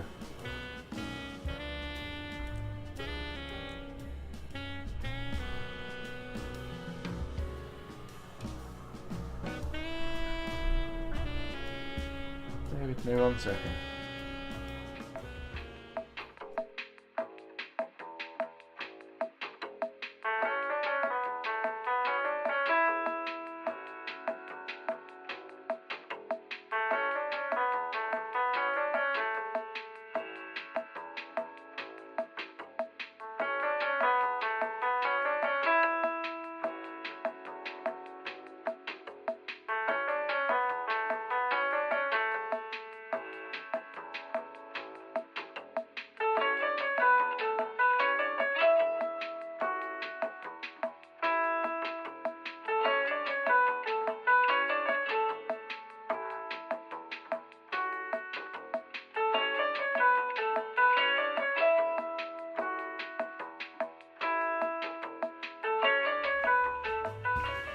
Sorry about that, I had to answer a quick text message.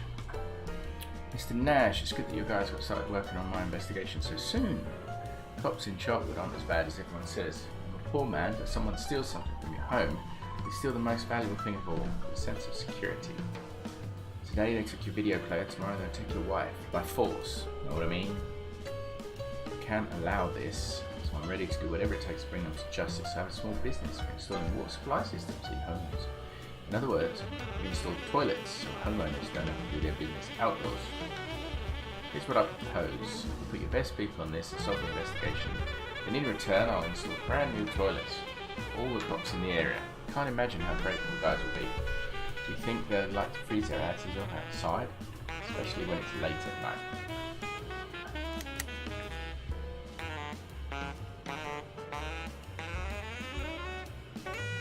I can't remember what these guys were going for. Who wants some witch's moonshine? The old invalid is hawking his wares, his crutch in the air. He'll turn any cripple into a man. People are gathered around hoping for a taste. This music is weird. Proper swing. Oh yeah. I need a horn. Take sweep from his bottle, order the man to close shop, restrain the cripple. Who's got the negotiation? You order the man to close shop. Disabled old man doesn't want to hear the cops' commands. Come on, Chief, I'll leave, but only if you have a drink.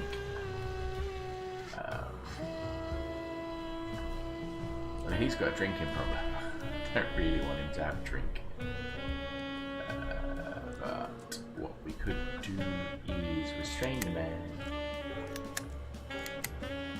The old disabled man pushes the cop away with his crutch and suddenly runs off at full speed. It seems the old man was only pretending to be crippled. Great, and neither of these guys are very fast. Oh well. Run. 577 complete. Yeah. The criminal was able to escape.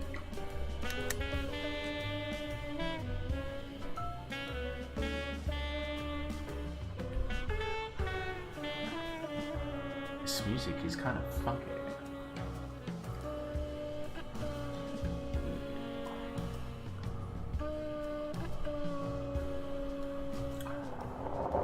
Oh, that's day number 2 over. I did not do very well.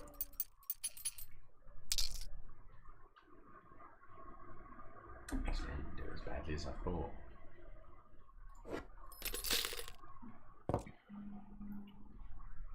I have enough to hire a policeman. Especially not a shitty policeman like a McParrot. I like him. He's maxed out and everything. It takes 21 tabs.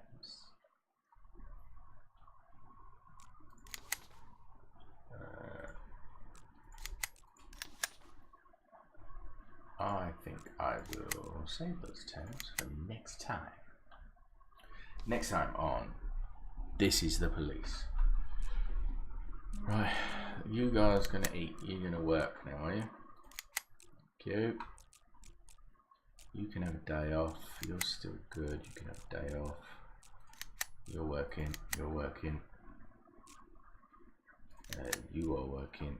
You're working. And you are working. And you're working.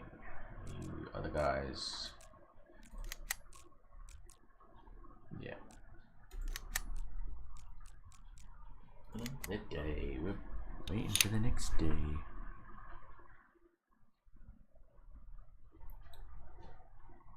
November 24th. Okay. Let's see what's occurring now. Mr. Nash, could you come over here for a second? We need to talk. Dr. Kanayan just... Hold on! 1 second. Tip, what the hell? What are you trying to do? Don't you remember what happened to Vic? You want that thing to explode in your hands? You want to lose your fingers? Put it back right now. Until you get some new cartridges, no one touches the shotguns. We agree. Aw, come on. I'm not gonna shoot it. I just wanted to use it to scare old Kleiner. Want to see that stubborn idiot shit himself. Yeah, he's probably going around in diapers. You seen that fossil recently? You don't think... I am not listening. Just put that thing back. Damn it, Lily. Stop acting like you're everybody's mother. I'll stop playing mother when you idiots stop acting like children. Yeah. Thanks a bundle. You won't be talking like that after I... What's your name, son? Tip Rami, sir. Why do you need a shotgun, Tip Rami? To frighten an old man named Herman Kleinert, sir. He's a local cobbler. The thing is, sir, the old man's grandson, Matthias Kleinert, recently raped a schoolteacher, and now no one knows where he is. I'm sure, sir, I mean everyone is sure, that old Kleinert is hiding his grandson somewhere. We tried talking to him, but it got us nowhere. To be honest, sir, the grumpy old maniac just stood in his door waving his gun, so talking just isn't going to work.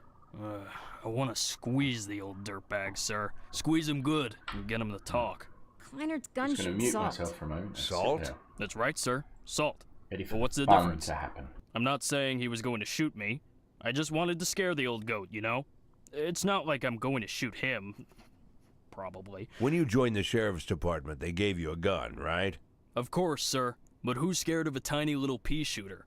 Everybody in Sharpwood has a gun. What else did they give you? I'm sorry, sir? When you entered service, what else did they give you? I was issued a uniform, sir. What else? A radio? And that's it? And a knife. This knife?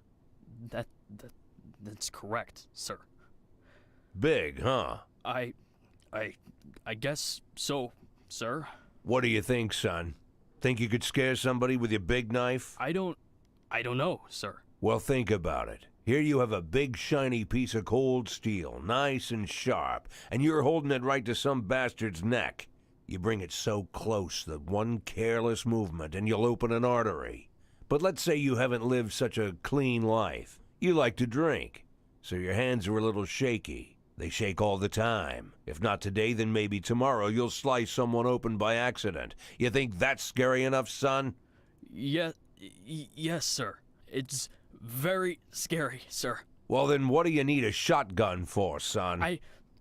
I'll put it back, sir. I'll put it back right now. Well, what are you waiting for?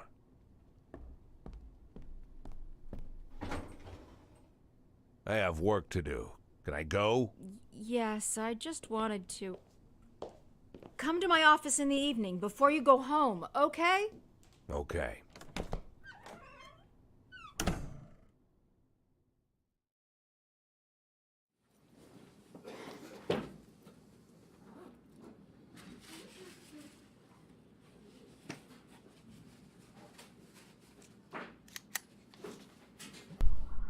Belmont is so fired.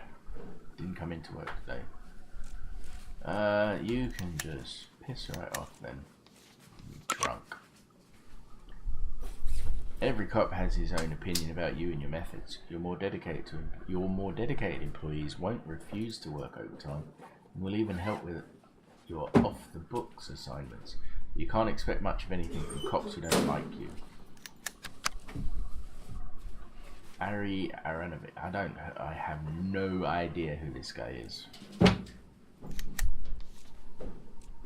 Mr. Nash, my power was cut off. It's freezing cold in the house and my mother is sneezing already. I'm really worried and I need to fix this quick. Can I have the day off to take care of this? Why was it cut off?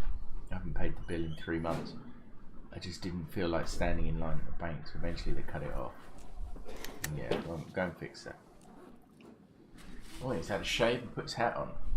He's now loyal. Nice.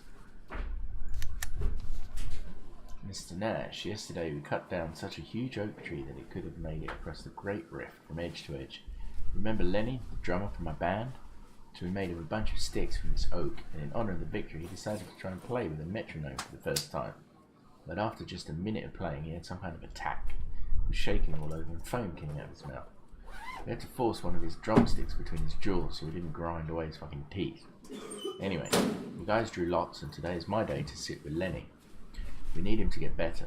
The concert at my cousin's is coming up. I know you don't mind, Mr. Nash. And tomorrow I'll definitely be on duty. I already ironed my uniform. I'll fire that son bitch. He's let his hair out and doesn't care. Some guy didn't show up for work. It was this guy who didn't show up for work. Shit.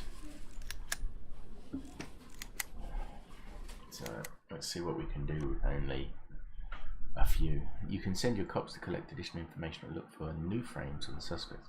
Any cops engaged in an investigation will be unavailable most of the day. Right, he doesn't care about me, but he's quite intelligent.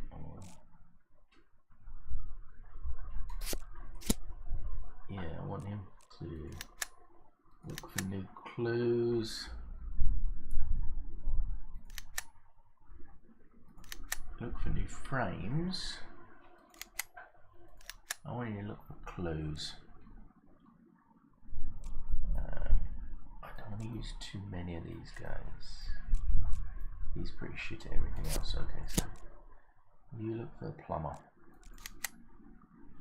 That leaves me a few for actually dealing with the day.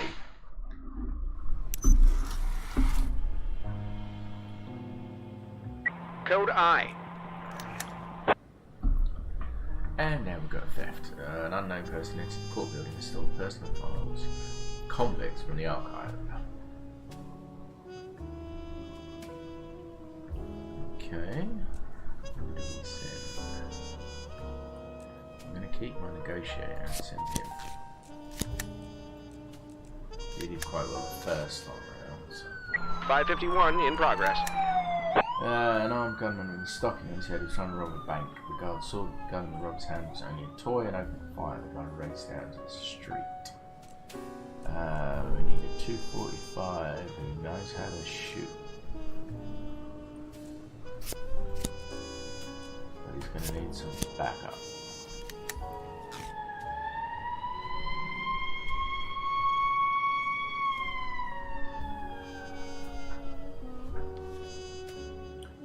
Hello, is that Mr. Nash? Pretty sick here, don't think I can make it into work today. calling for another urgent matter. I need to pick up some things from the laundry. I've got nothing clean at home, not even a sheet. And the doctor said I can't lie in my dirty, sweaty sheets, or I'll never recover. Can you help me? Of course, I wouldn't ask you personally to go to the laundry for me. God forbid. My friend who's on shift right now, he could do it for me. Please, just let him off work for a little while so he can come help me out, okay? Just this once.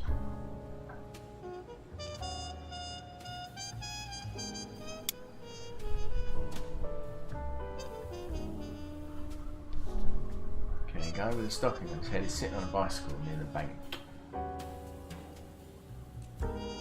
Let's turn on the siren. Criminal exhausts the siren and rides away on the bike. Yeah, cut him off. 551 complete. Patrol car quickly pulled in from the bicycle, crashed into the car, fell off the bike, and was easy prey for the police. It turned out the guy wanted to get hold of some money to buy himself a car.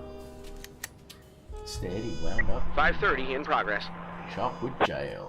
5:30 in progress. A large man crossing the road at green light. Almost got run over. While filming, a noisy teenager skidded to a stop inches away from him. The man decided to teach the young driver the rules of the road and dragged him out of the car. And I only have 2 people available.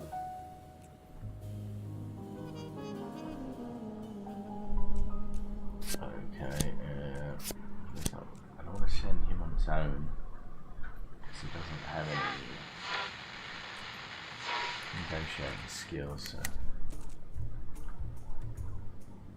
I can't be babysitting woman. Okay, so let's try him on his own. See if he can do it. He's willing to try. 511 in progress. Right. A dark sedan ran over a boy who was running across the road and attempted to flee the scene. I don't have enough peeps. So I'm gonna have to let that one go.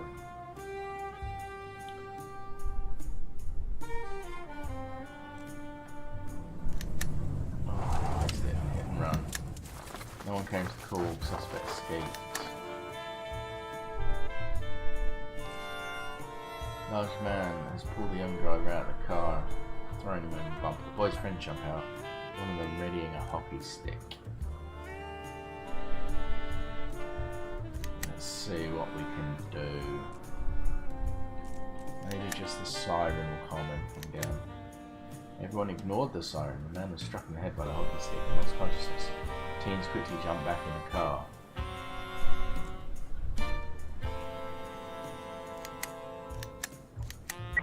.530 complete. Too slow, the car filled, the teenagers rushed off. While the cop was chasing after them, the stuntman came to his senses. Oh dear, that was a complete shit show. Hey Mr. Nash, it's me again. Thanks for helping with the laundry. I'm finally lying on fresh sheets and I'm already feeling better. But I got all mixed up when I had that damn temperature and I forgot I needed to pick up my dog Alice from the vet. In fact, I'm already late. If no one comes for her today, the poor girl will just get thrown out onto the street. My friend is ready to go pick up Alice real quick and bring her home. Will you let him off work? You will let him off work, right? One time. Just once.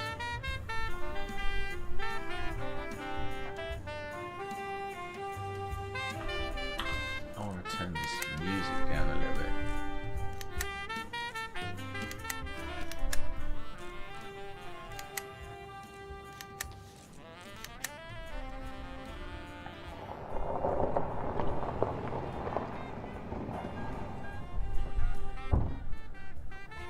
So he's picked up the cat and he's on his way back. 520 in progress. Public indecency. Factory manager looked out his office window and saw someone taking a shit on his old car.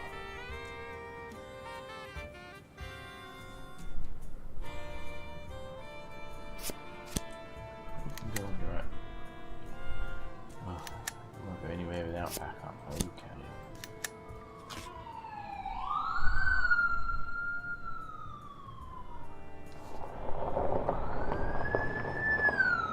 Mr. Nash, it's me again. It seems like we only just talked a minute ago. Haha. Thanks for helping with the dog. I was terrified at the thought she might be turned out into the street. today I've got a bigger thing to worry about. The temperature has only dropped a little. I had to rush my wife to the hospital. She just went into labour. I got her there in such a hurry I forgot to turn off the stove. I make myself chicken broth for colds. All according to grandmother's recipe. My friend says he can turn it off. You'll literally be done in an hour. I hope it's not a problem, and you have my gratitude to my dying day.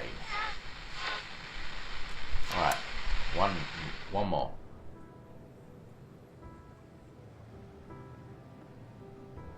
.540 in progress.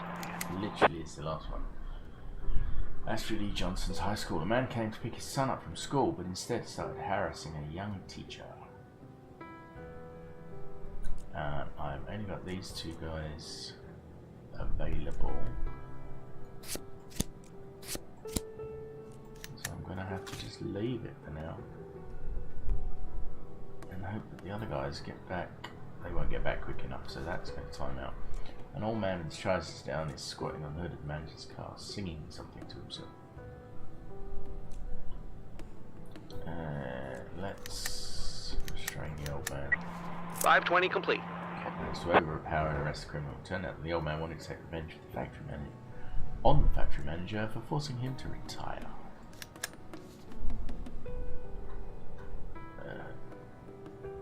Let's give him some speed.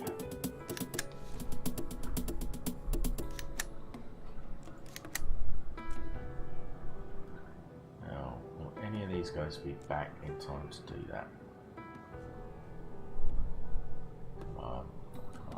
10, 9, 8. Someone's back. Okay. We need 600.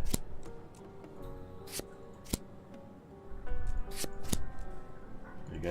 3 cops. They're on the way. What's this? The secret cops prepared a report on the work they've done. And no new clues, found new frames for version 1 of the investigation. Okay. Luke Hibbert puts the video player in his bag. The owner of the house lets the plumber Luke Hibbert into the house. So Luke Hibbert fiddles with the sink. The owner of the house leaves the kitchen for the telephone call. Luke Hibbert hits the owner of the house on the head. Now he said he didn't. And no one got hurt. So that didn't happen.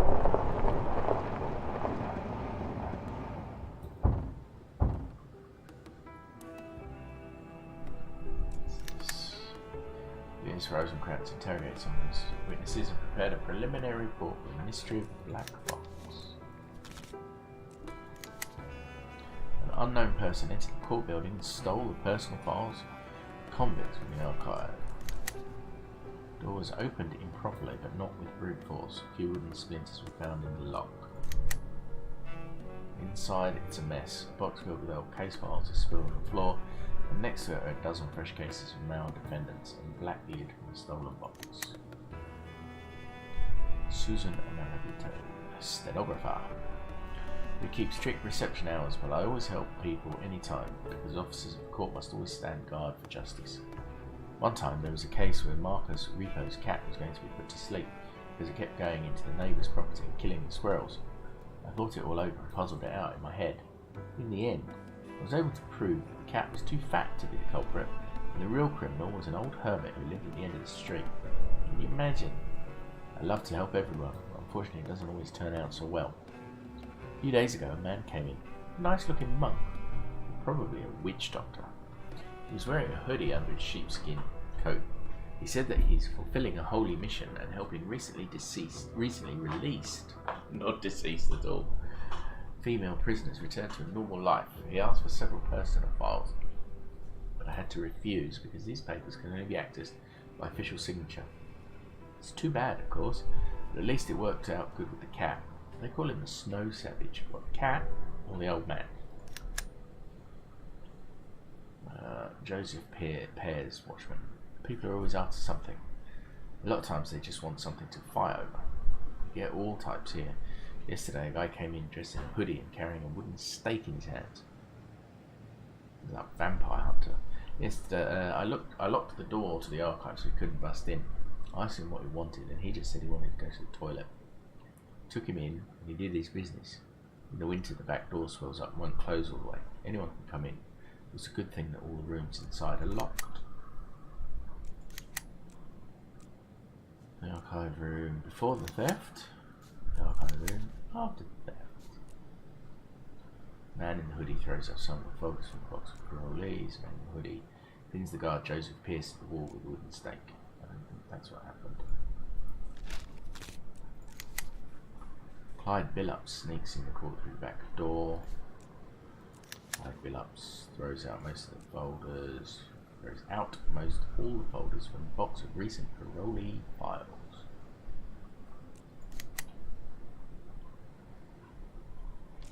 What are we doing in school? The man has pushed the teacher back into the chalkboard and he's reaching up under her skirt. This got dark. The girl is trying to push him away with one hand. He's reaching for her pointer with the other. Okay, you restrain. 540 complete. Cops managed to overpower and arrest the criminal. He immediately repented his behaviour. I've always been like this. I can't control myself. When I see a teacher, I just lose my head. I got people in the house who always say that word. Stands up like a steel rod. Okay, let's give you some speed, old man.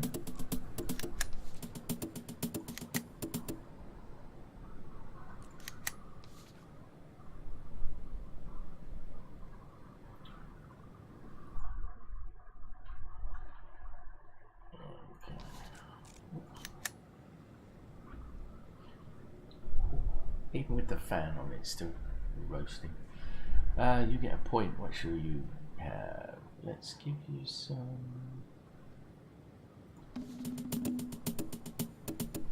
stealth.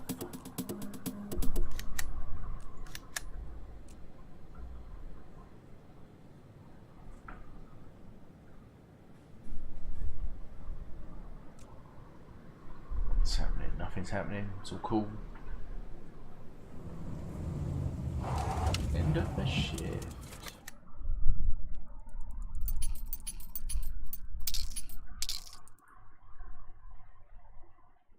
Didn't do too badly. I'm sure I had didn't add on what I had before.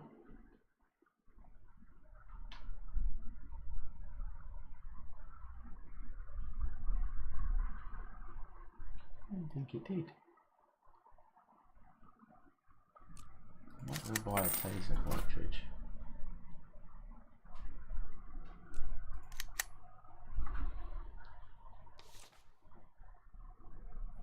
I am running out of cops. You're back on duty, and you are back on duty tomorrow, whether you like it or not.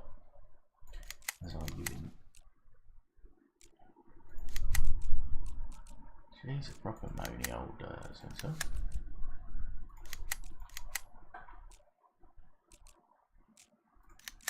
I'm gonna have to bring in the guys who have worked a good shift.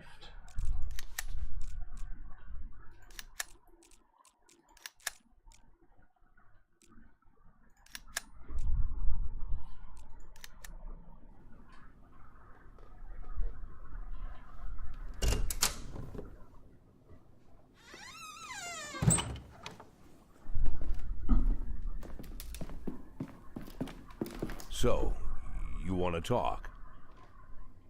Yeah, well, before I... Well, thanks for helping me this morning with Chip. Sometimes he just... Anyway, there's something I wanted to talk to you about. It's very serious. I mean it. It's serious. As far as I understand, yesterday you had some kind of altercation with Charlie Fletcher. Dr. Kanahan called me and... Well, Fletcher's going to be okay in a couple of days. It was nothing serious, but I don't want this happening again, all right? I can't promise you that.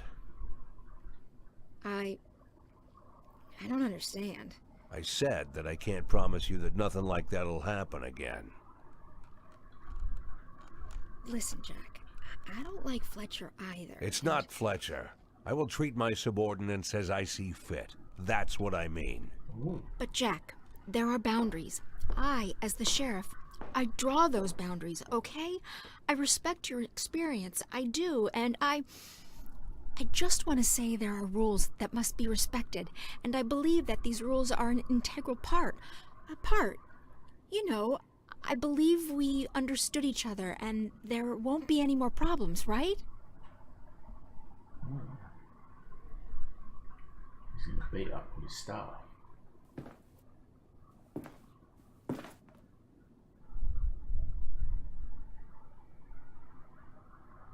Why am I here? I'm sorry? Sounds a little bit like Why am I here? Well, because I asked you to come and talk, and I... No, not here in your office, but in general. Here. What am I doing here? Why am I here, Lily? Because you got into a difficult situation, and now... I'm helping you steer the department. Look, I could run. I might go to jail, but I'm here. Why am I here, Lily? We could call it a mutually beneficial deal because... Why, Lily? It's a simple question, and the answer is also simple. Why am I here? Jack, I don't know what you... Yeah, it's strange, isn't it? Some bearded old man with fake documents strikes up a conversation with you, and suddenly he's... Jack, please, you know how much this... becoming the sheriff's right hand. Actually doing all the work of the sheriff. How does that happen, Lily? Come on, tell me. Jack, I'm begging you. The answer is already in your head. I just want you to say it, Lily. Say it out loud. Why am I here? I'm begging you. Say it. Let's just... Why am I here? Because I'm a shit cop, right? I'm a shit cop. I can't do anything. Shit cop, shit cop, shit cop. Without you here to help, it would be the end. You wanted me to say that. Is that what you wanted? Are you satisfied now?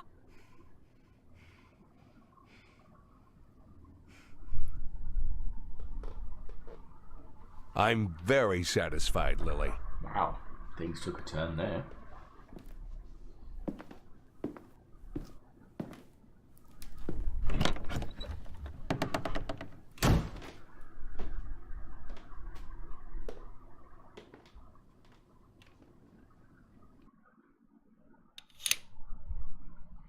Yeah, I got an achievement. All Cop, November 25th. 1 month till Christmas. Oh, you didn't come into work, you lazy bum. Oh shit, my TV with the built-in video player broke. I saved up for a year for that thing. Will you give me the day off so I can take it to the repair shop? Nope. Lost all respect for you. I do not even know how to say this. Basically, I was taking a leak on the street last night. It was very dark, and I stumbled and fell. Well, you see, I fell right into a hole. For 4 hours, I lay there in icy urine until my neighbor heard me yelling and pulled me out. Seems like I should stay at home today. I lie in a warm bath and rub myself with a washcloth until my skin thaws. Yeah, yes. This guy, Mr. Nash, Lenny's much better. Thanks for keeping him in your thoughts. He didn't go to the doctor. We decided that he was just anxious because tomorrow is our long-awaited concert. I'm going to rehearse today until I can't feel my fingers. Wish me luck. Mr. Nash, thanks for your help yesterday. I always knew that you were a stand-up guy. By the way, my wife gave birth so quick that the stove was still warm when we got home. Well, good for you.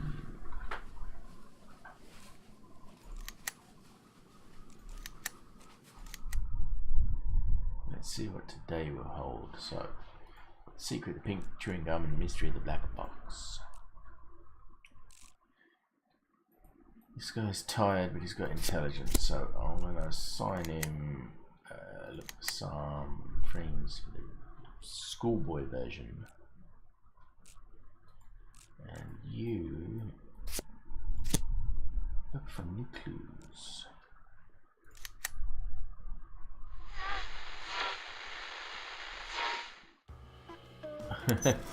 Big T, welcome. How's it going? Could I explain it? Possibly.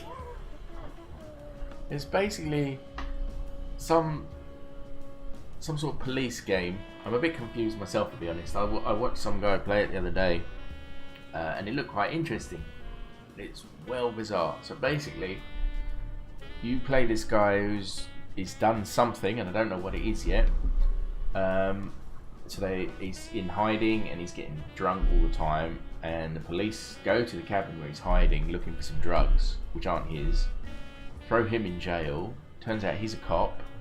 He gets friendly with the sheriff of the town, who's a shit sheriff, and he ends up sort of running the police department, and that's where you come in and you're running the police department and making all the decisions. And otherwise you're just sort of doing all these missions and sorting out what the police. It's like an episode of EastEnders, pretty much, with lots of people not turning up for work and getting drunk, and these are the cops. So,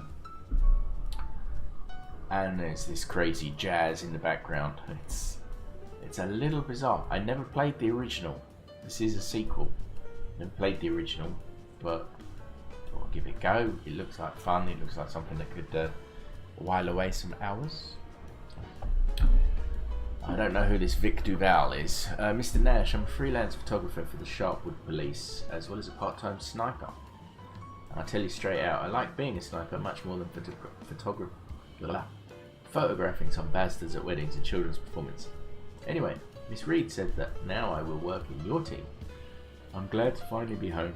I went down to Freeburg to buy some lenses at Atticus's photography studio in my pickup truck. My pickup truck's starter broke down. I had to spend a few days in the city and I can't stand it. It always seems to stink there like rotten oranges. Anyhow, I'm at your disposal. I'm ready to shoot some people. I haven't shot a single person yet, so that's good policing, I guess.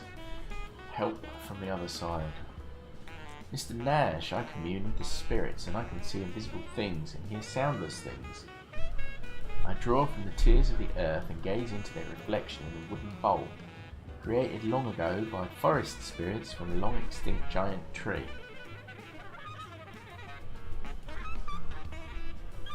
What?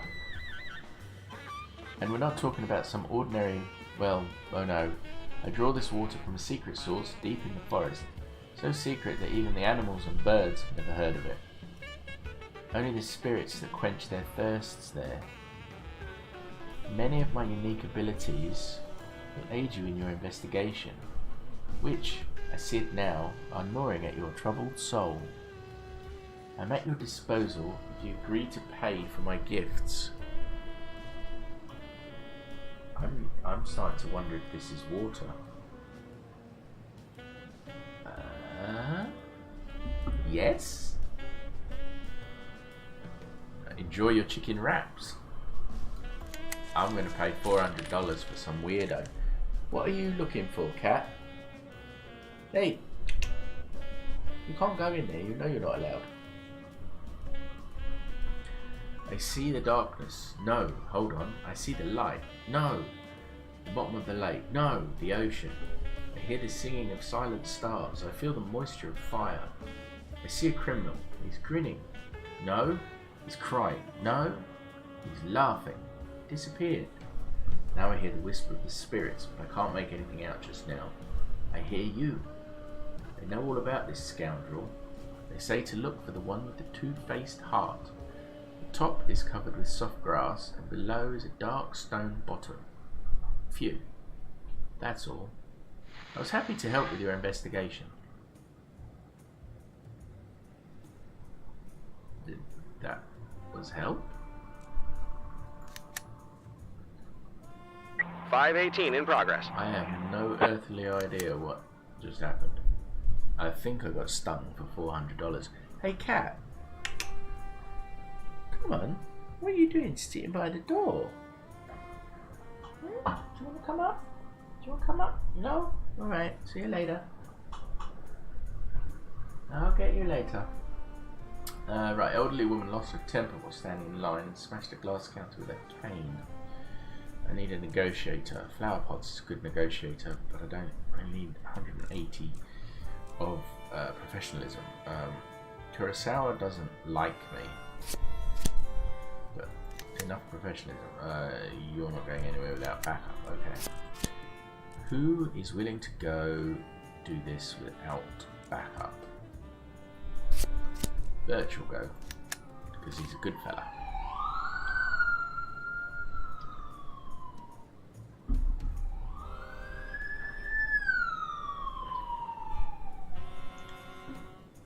.534 in progress.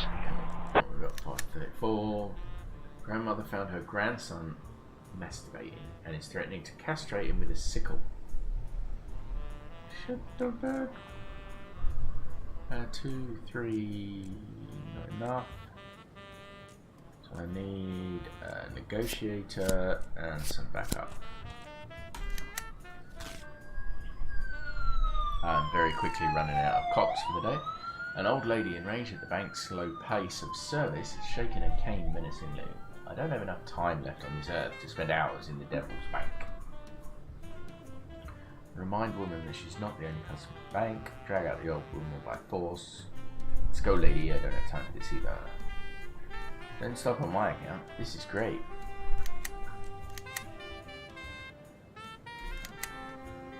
I understand all that, officer, says the old woman. That little chicken hen takes a break every 10 minutes. So I smashed the glass so she'd know there are actually real people waiting out here. Or warn the woman she might hurt someone. Ask the cashier to serve the old woman out of turn. Drag the old woman out by force. Think she sounds a reasonable old woman? Yeah. 518 complete. Old woman admits she's being unreasonable and surrenders to the police. Ooh, yeah. They're on the way with another felon.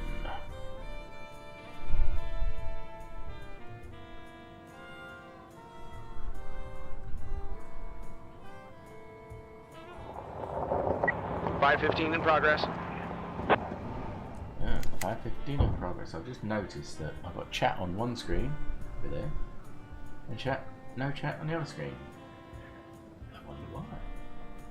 Anywho, Auto Papa repair shop. An auto mechanic who came to work on the last day before his retirement drove off in an expensive convertible.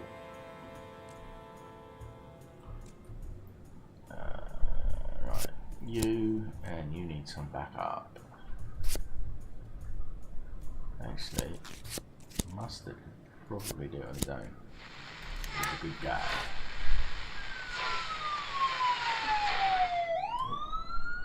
No coffee left. Back to water. Right, elderly woman with a sickle is standing under a tree beneath a flimsy branch which is supporting a teenager. The old woman screams, "Terry, get down. If we don't do it right now, Bobos will enslave your mind, and then I'll have to cut off your head." What now? Lady, he's just a boy. You're acting like you're possessed by pyros because of that. Because what you're doing is crazy. Sneaky, sneaky. 534 complete. Cops managed to sneak up and arrest the offender with the sickle. The boy is no longer in danger.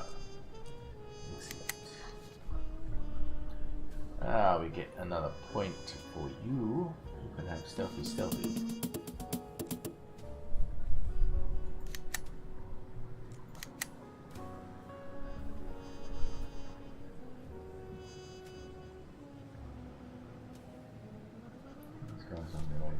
His convertible flew out of the auto repair shop across the road. The mechanic folds down the car's roof, turns on the music. Let's try and block in the road. 515 complete. Hijacker floors the gas, rams the patrol car and pulls away at high speed. The cop who is behind the wheel suffers a mild concussion. Ooh!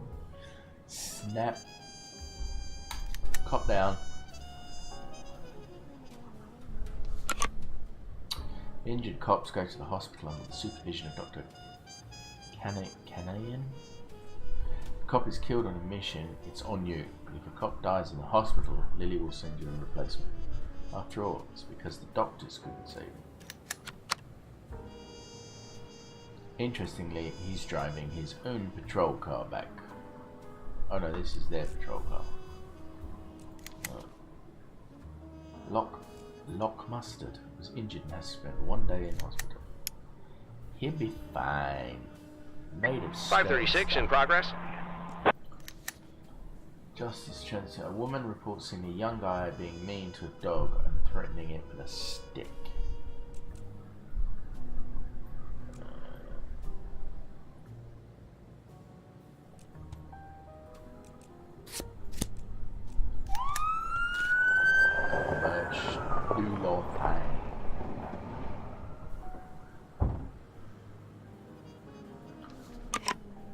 Some calls are so complex that they require a full tactical operation during which you will direct your subordinates on the scene.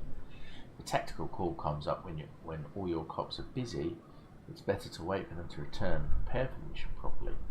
You have until the end of the day to deal with the situation.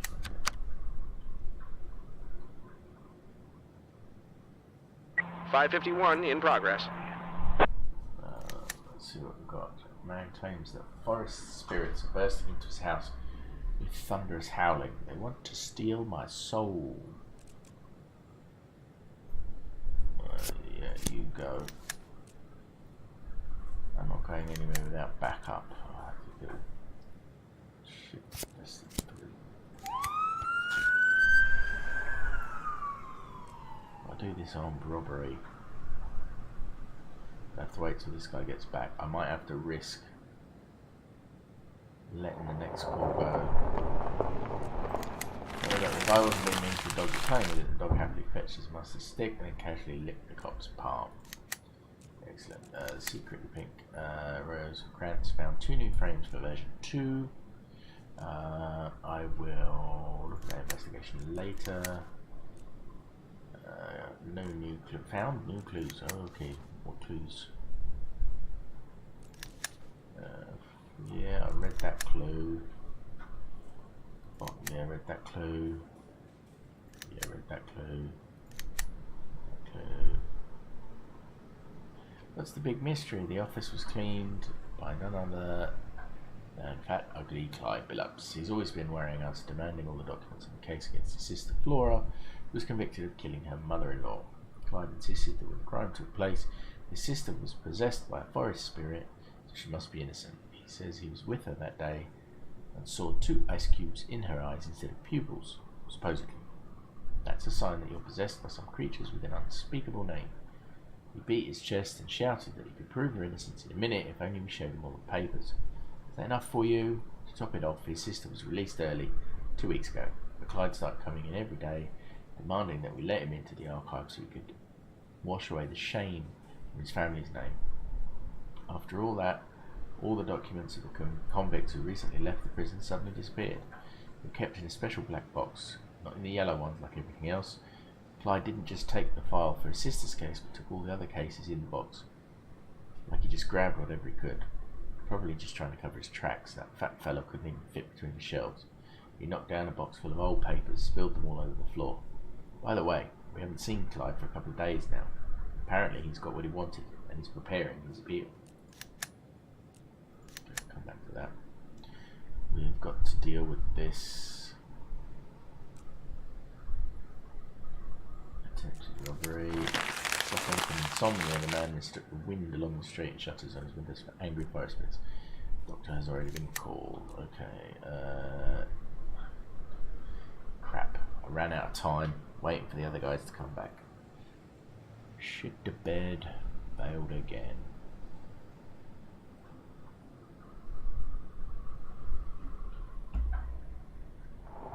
Oh, it's that time, I'm afraid, to hit this button here. Is it working?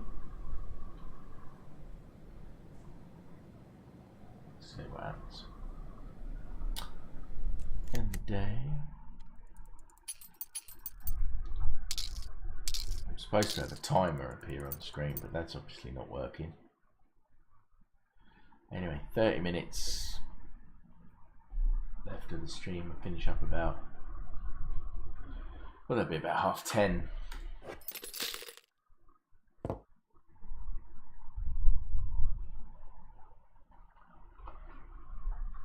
Alright, so I've got 6 can lids. I can't take any of them. I haven't used any of them. probably buy some just in case.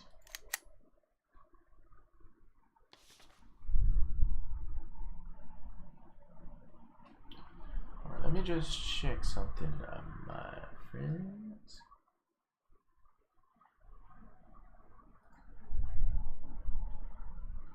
So it is,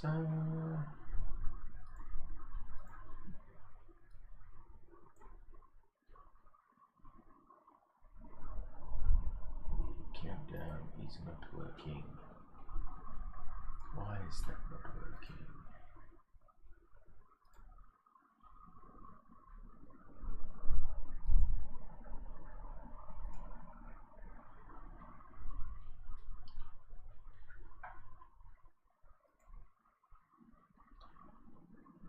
Oh well, countdown's not working, never mind.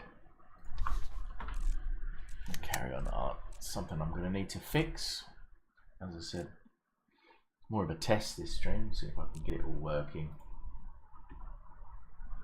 I'm obviously having a few problems, but it's fine, it's fine. I'm also getting a few dropped frames. We'll sort that out as well. Okay, tomorrow's shift. You're good, you're good, you're good. You're not going to work today, eh? I've only got 7 cops that can work the shift. That's not good. November 26th. Thank you again for your time, Mr. Kogan. And thanks for your patience. Next Thursday we'll have another meeting, by which time I will have some new questions for you. If you remember something new before our next meeting, not just about Jack Boyd, but about your work in the police department as a whole, then just let me know.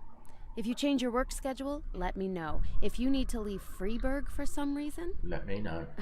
Well, you understand. Let me know. Don't look at me, Mr. Kogan. I don't want to be here any more than you do. If it was up to me, neither one of us Thank you would have again, Mr. Kogan. You are free to go. I don't know who these people are now.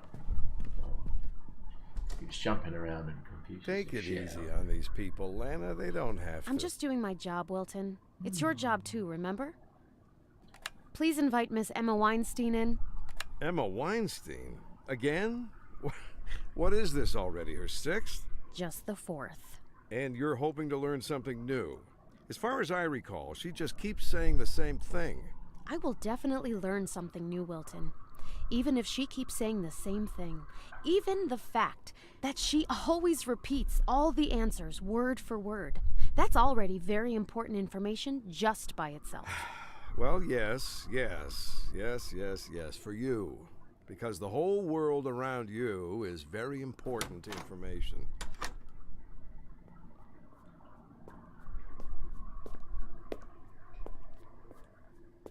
Good morning, Miss Weinstein. I'll ask you some questions, some of them new, others I've already asked you during previous interviews. But I hope that you'll be kind enough to... You can ask me any questions, Miss Thurman. I'll answer you. For the 2nd time, the 5th, the 10th, as long as it takes. You know that. Then let's not waste any time. How many years have you been Jack Boyd? So, I think we've jumped back. Maybe we'll get some backstory as to why Jack was hiding out. But why is it that I'm answering the questions? I have no idea. As long as he was chief. From his first day on duty to his last, I'm sure you can find all the dates in your records.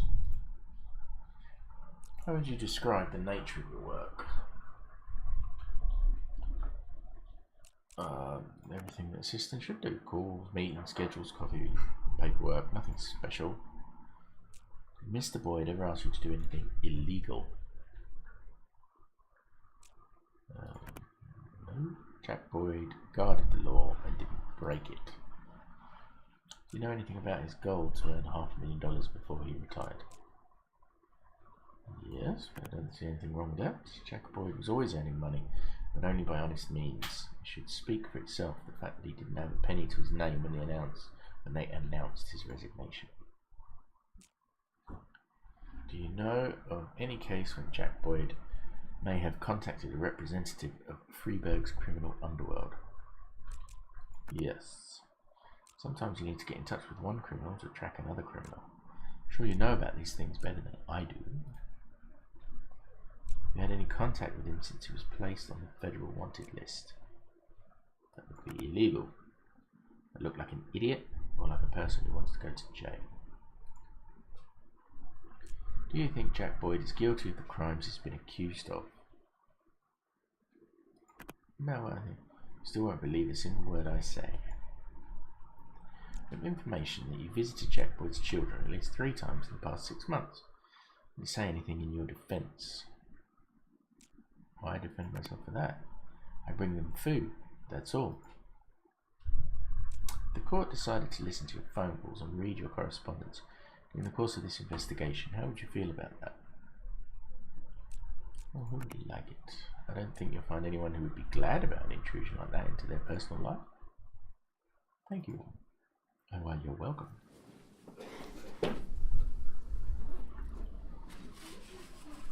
Mr. Nash, I'm back. I'm ready for action. I hope you didn't catch all the criminals without me. You did not. Oh, you're in. The concert was a success. Lenny drummed so hard that he broke 3 pairs of sticks. My cousin yelled and danced, and my wife says she wants the same show for her sisters. It will be in the spring. Meanwhile, I'm completely at your disposal. Let's go catch some bad guys, and you have no skills whatsoever. You are complete garbage.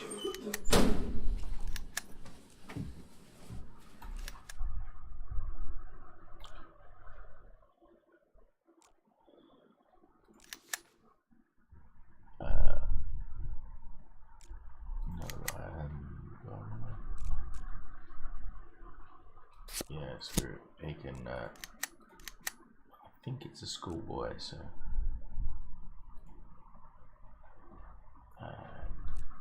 We need someone with some intelligence here. The man in the hoodie, I think it's the brother, but hold on a second.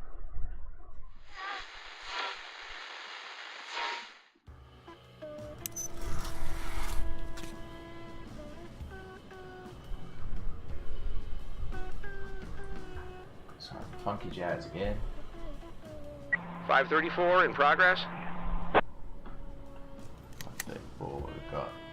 Girl found a hedgehog and brought it to school in the bag. Her teacher tried to confiscate it and throw the hedgehog away.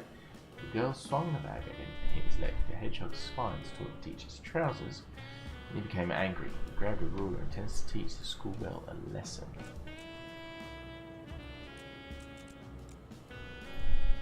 I don't think you should be doing that. 530 in progress. A woman was waiting a long time for her order, and finally she couldn't take it anymore and attacked the waitress with an empty tray she grabbed from the stack.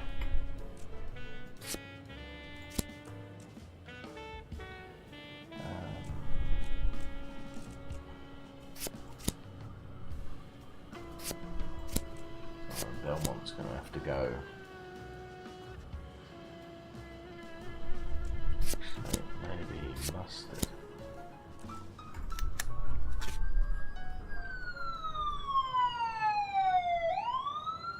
Do your department proud.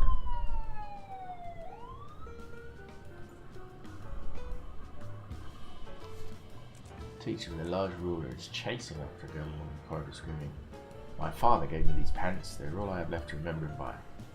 The girl is carrying a bag containing a hedgehog. She sees the officer and she runs towards him.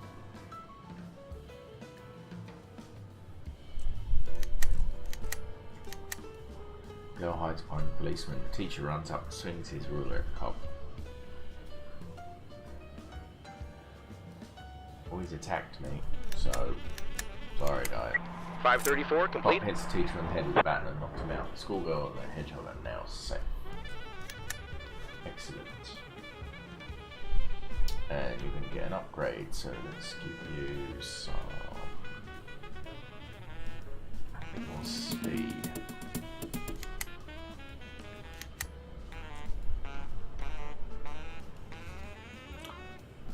that's a flower pots. Mr. Nash, there's 2 strange boxes tied up with twine on the table. There's 2 strange boxes tied up with twine on the table in the foyer. We asked all the other guys, no one knows what's in them or who brought them. To be honest, we're afraid to open them. You must have heard a couple of months ago that someone sent a bomb in the Leingville police station. Well, now it looks like they suddenly decided to send 2 bombs at once. So what do you think? Some kind of poisonous powder? What are we going to do now? Take it to my office. We received reindeer cigarettes. And Lune Blanche tuna. More and more junk is piling up outside your office. If you don't find any storage space in the near future, your subordinates may start asking them questions. These supposed to be bribes people are sending? 540 in progress. A woman with a shaved head is strangling a waitress, pushing a serving tray against her throat. Another food tray is lying on the floor.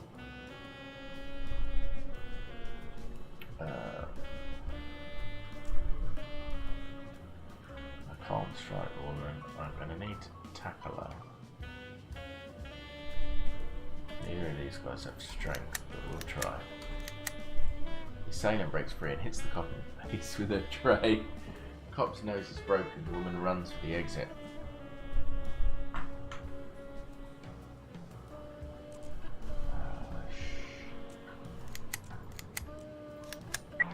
530 complete. Oh, with a broken nose, he still gets it. Yes.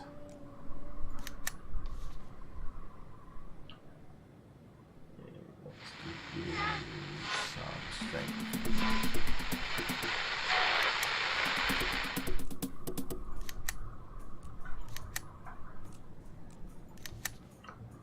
A girl came in for an interview and the call clerk demanded sex from her in exchange for a job. I need someone that has got no negotiating skills. It is he. Actually, I might not need negotiating skills.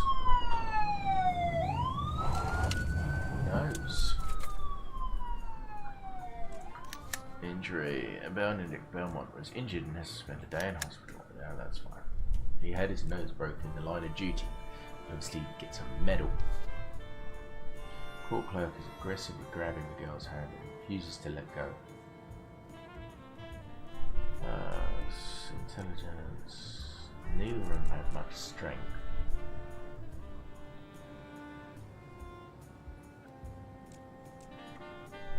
Let's try restraining him straight away. 540 complete.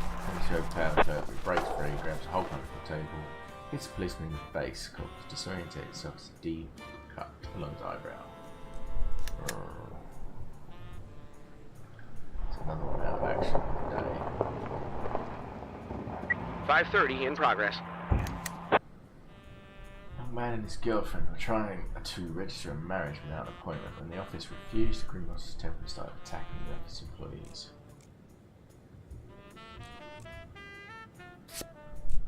Actually,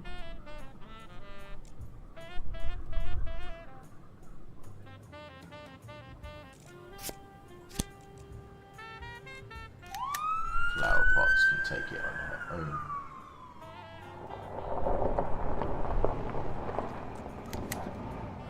Nicola was injured and has spent a day in hospital. 526 in progress. An elderly woman was frightened by a child with a revolver which is aiming at passers-by. I have no idea where a 10-year-year gets a revolver from. But one thing I know for sure, this is going to end badly. Now, I don't want to shoot a kid.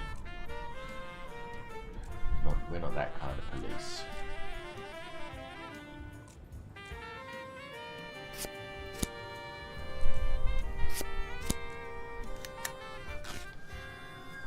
Man is grabbing the elderly registry officer by the hair and smashing her face on the table.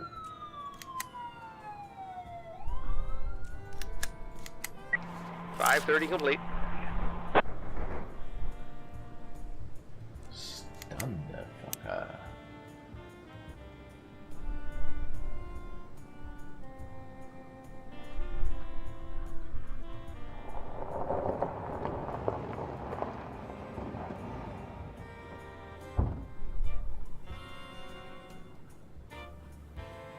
516 in progress. Well, we've got a thingy that needs to be done. Naked old man with a whip is trying to... Yeah, you can forget about it. Let's see what we've got. A worker at the Pluto Mercurio warehouse claims the other guys got tired of always getting paid late and decided to arrange a strike. When the owner didn't bow to their demands, they escalated the situation, getting ready to blow up a stock of old sticks of dynamite to attract the owner's attention. Right. A sniper.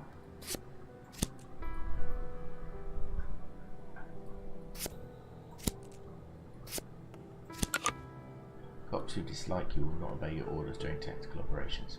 They're sure that they're sure that they know better than you what they should do.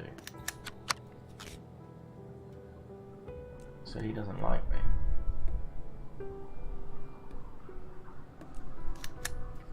Well, guess we'll wait, but I'm going to miss it again because of the time limit.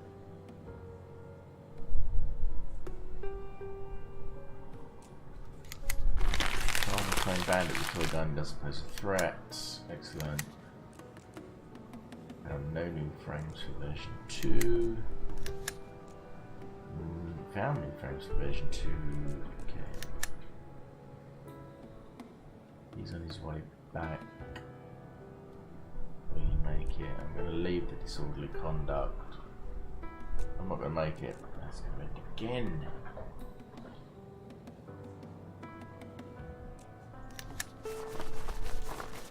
Suspect escaped.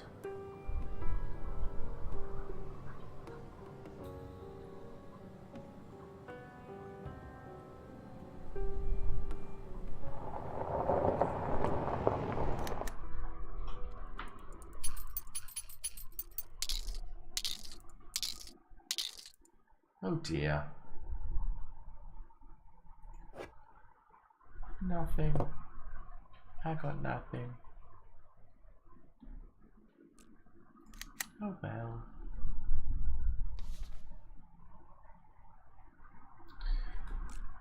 Right, who's working tomorrow? You are, and you, and you, and you. Okay. And you're a good worker.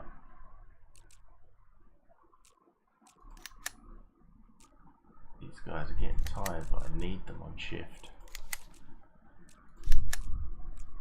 6. Sorry, flower pots, you're working again.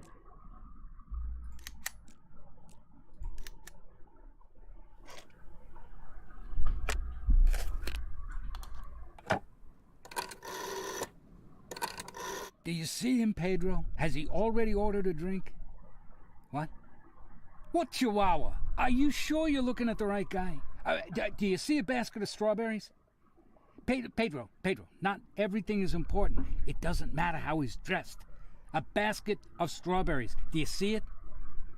Has he already started eating the strawberries? All right, Pedro. Don't worry about that. If he's eating strawberries from a basket, then he's the one we need, no doubt. Just wait until he's eaten all the strawberries and then approach him, right? Right, Pedro, right. I'll be waiting for your call. Just stick to the plan, all right?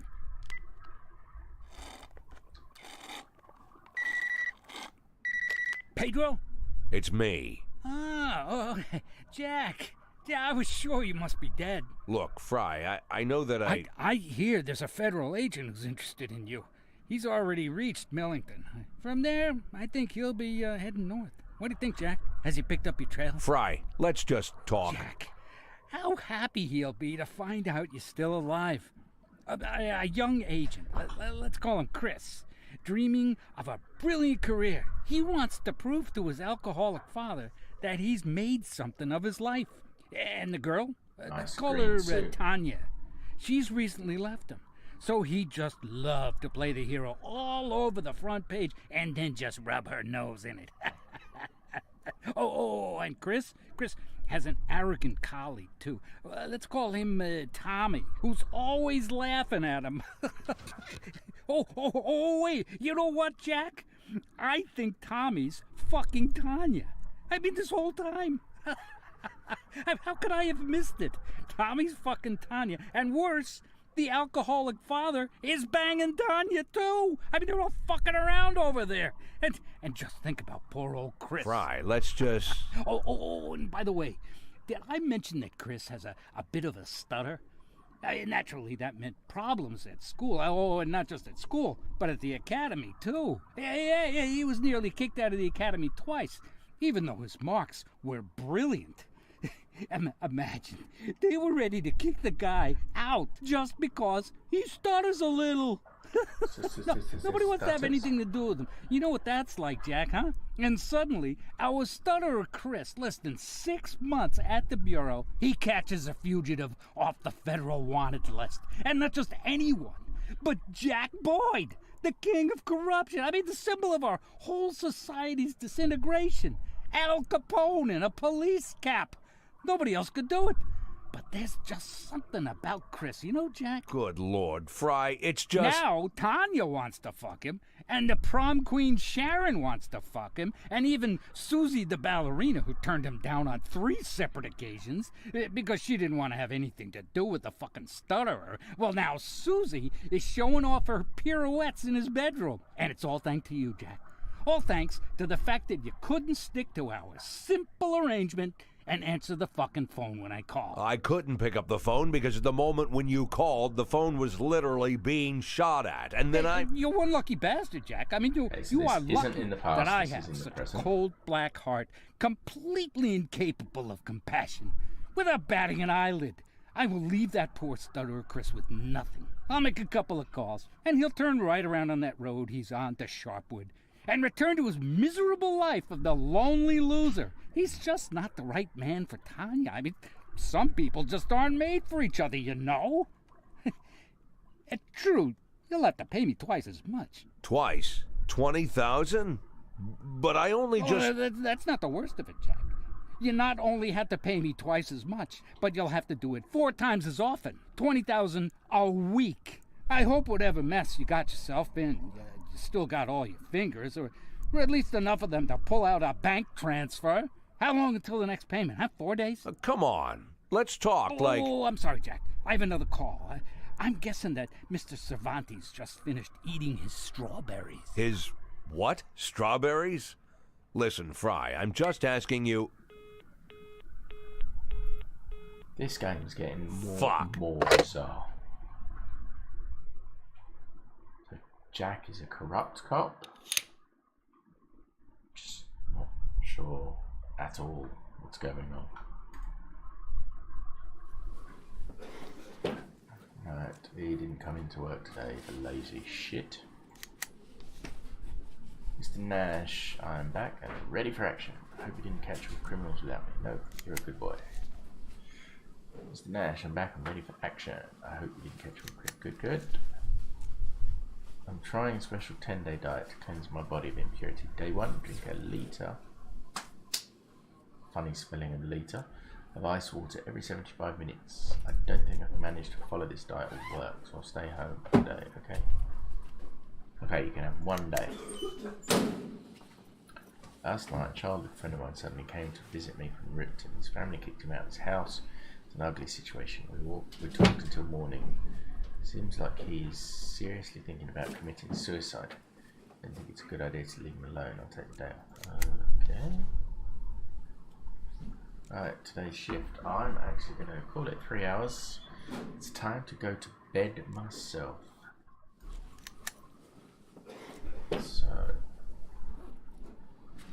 the music started there. Right, so before I start the day, I am going to say goodbye. Let's switch this over here, like so. So, thank you for everyone who turned up. I think it was more about the test of the new system. Seemed to work. I've got a couple of drop frames to work on, but otherwise it seemed to work. This game is weird as fuck. I'm going to give it another go. Not on Friday though. I think I'm going to be playing Monster Hunter on Friday. Assuming the download gets done and I don't have any other problems. So I will see you all on the flip side and on the morrow. Goodbye.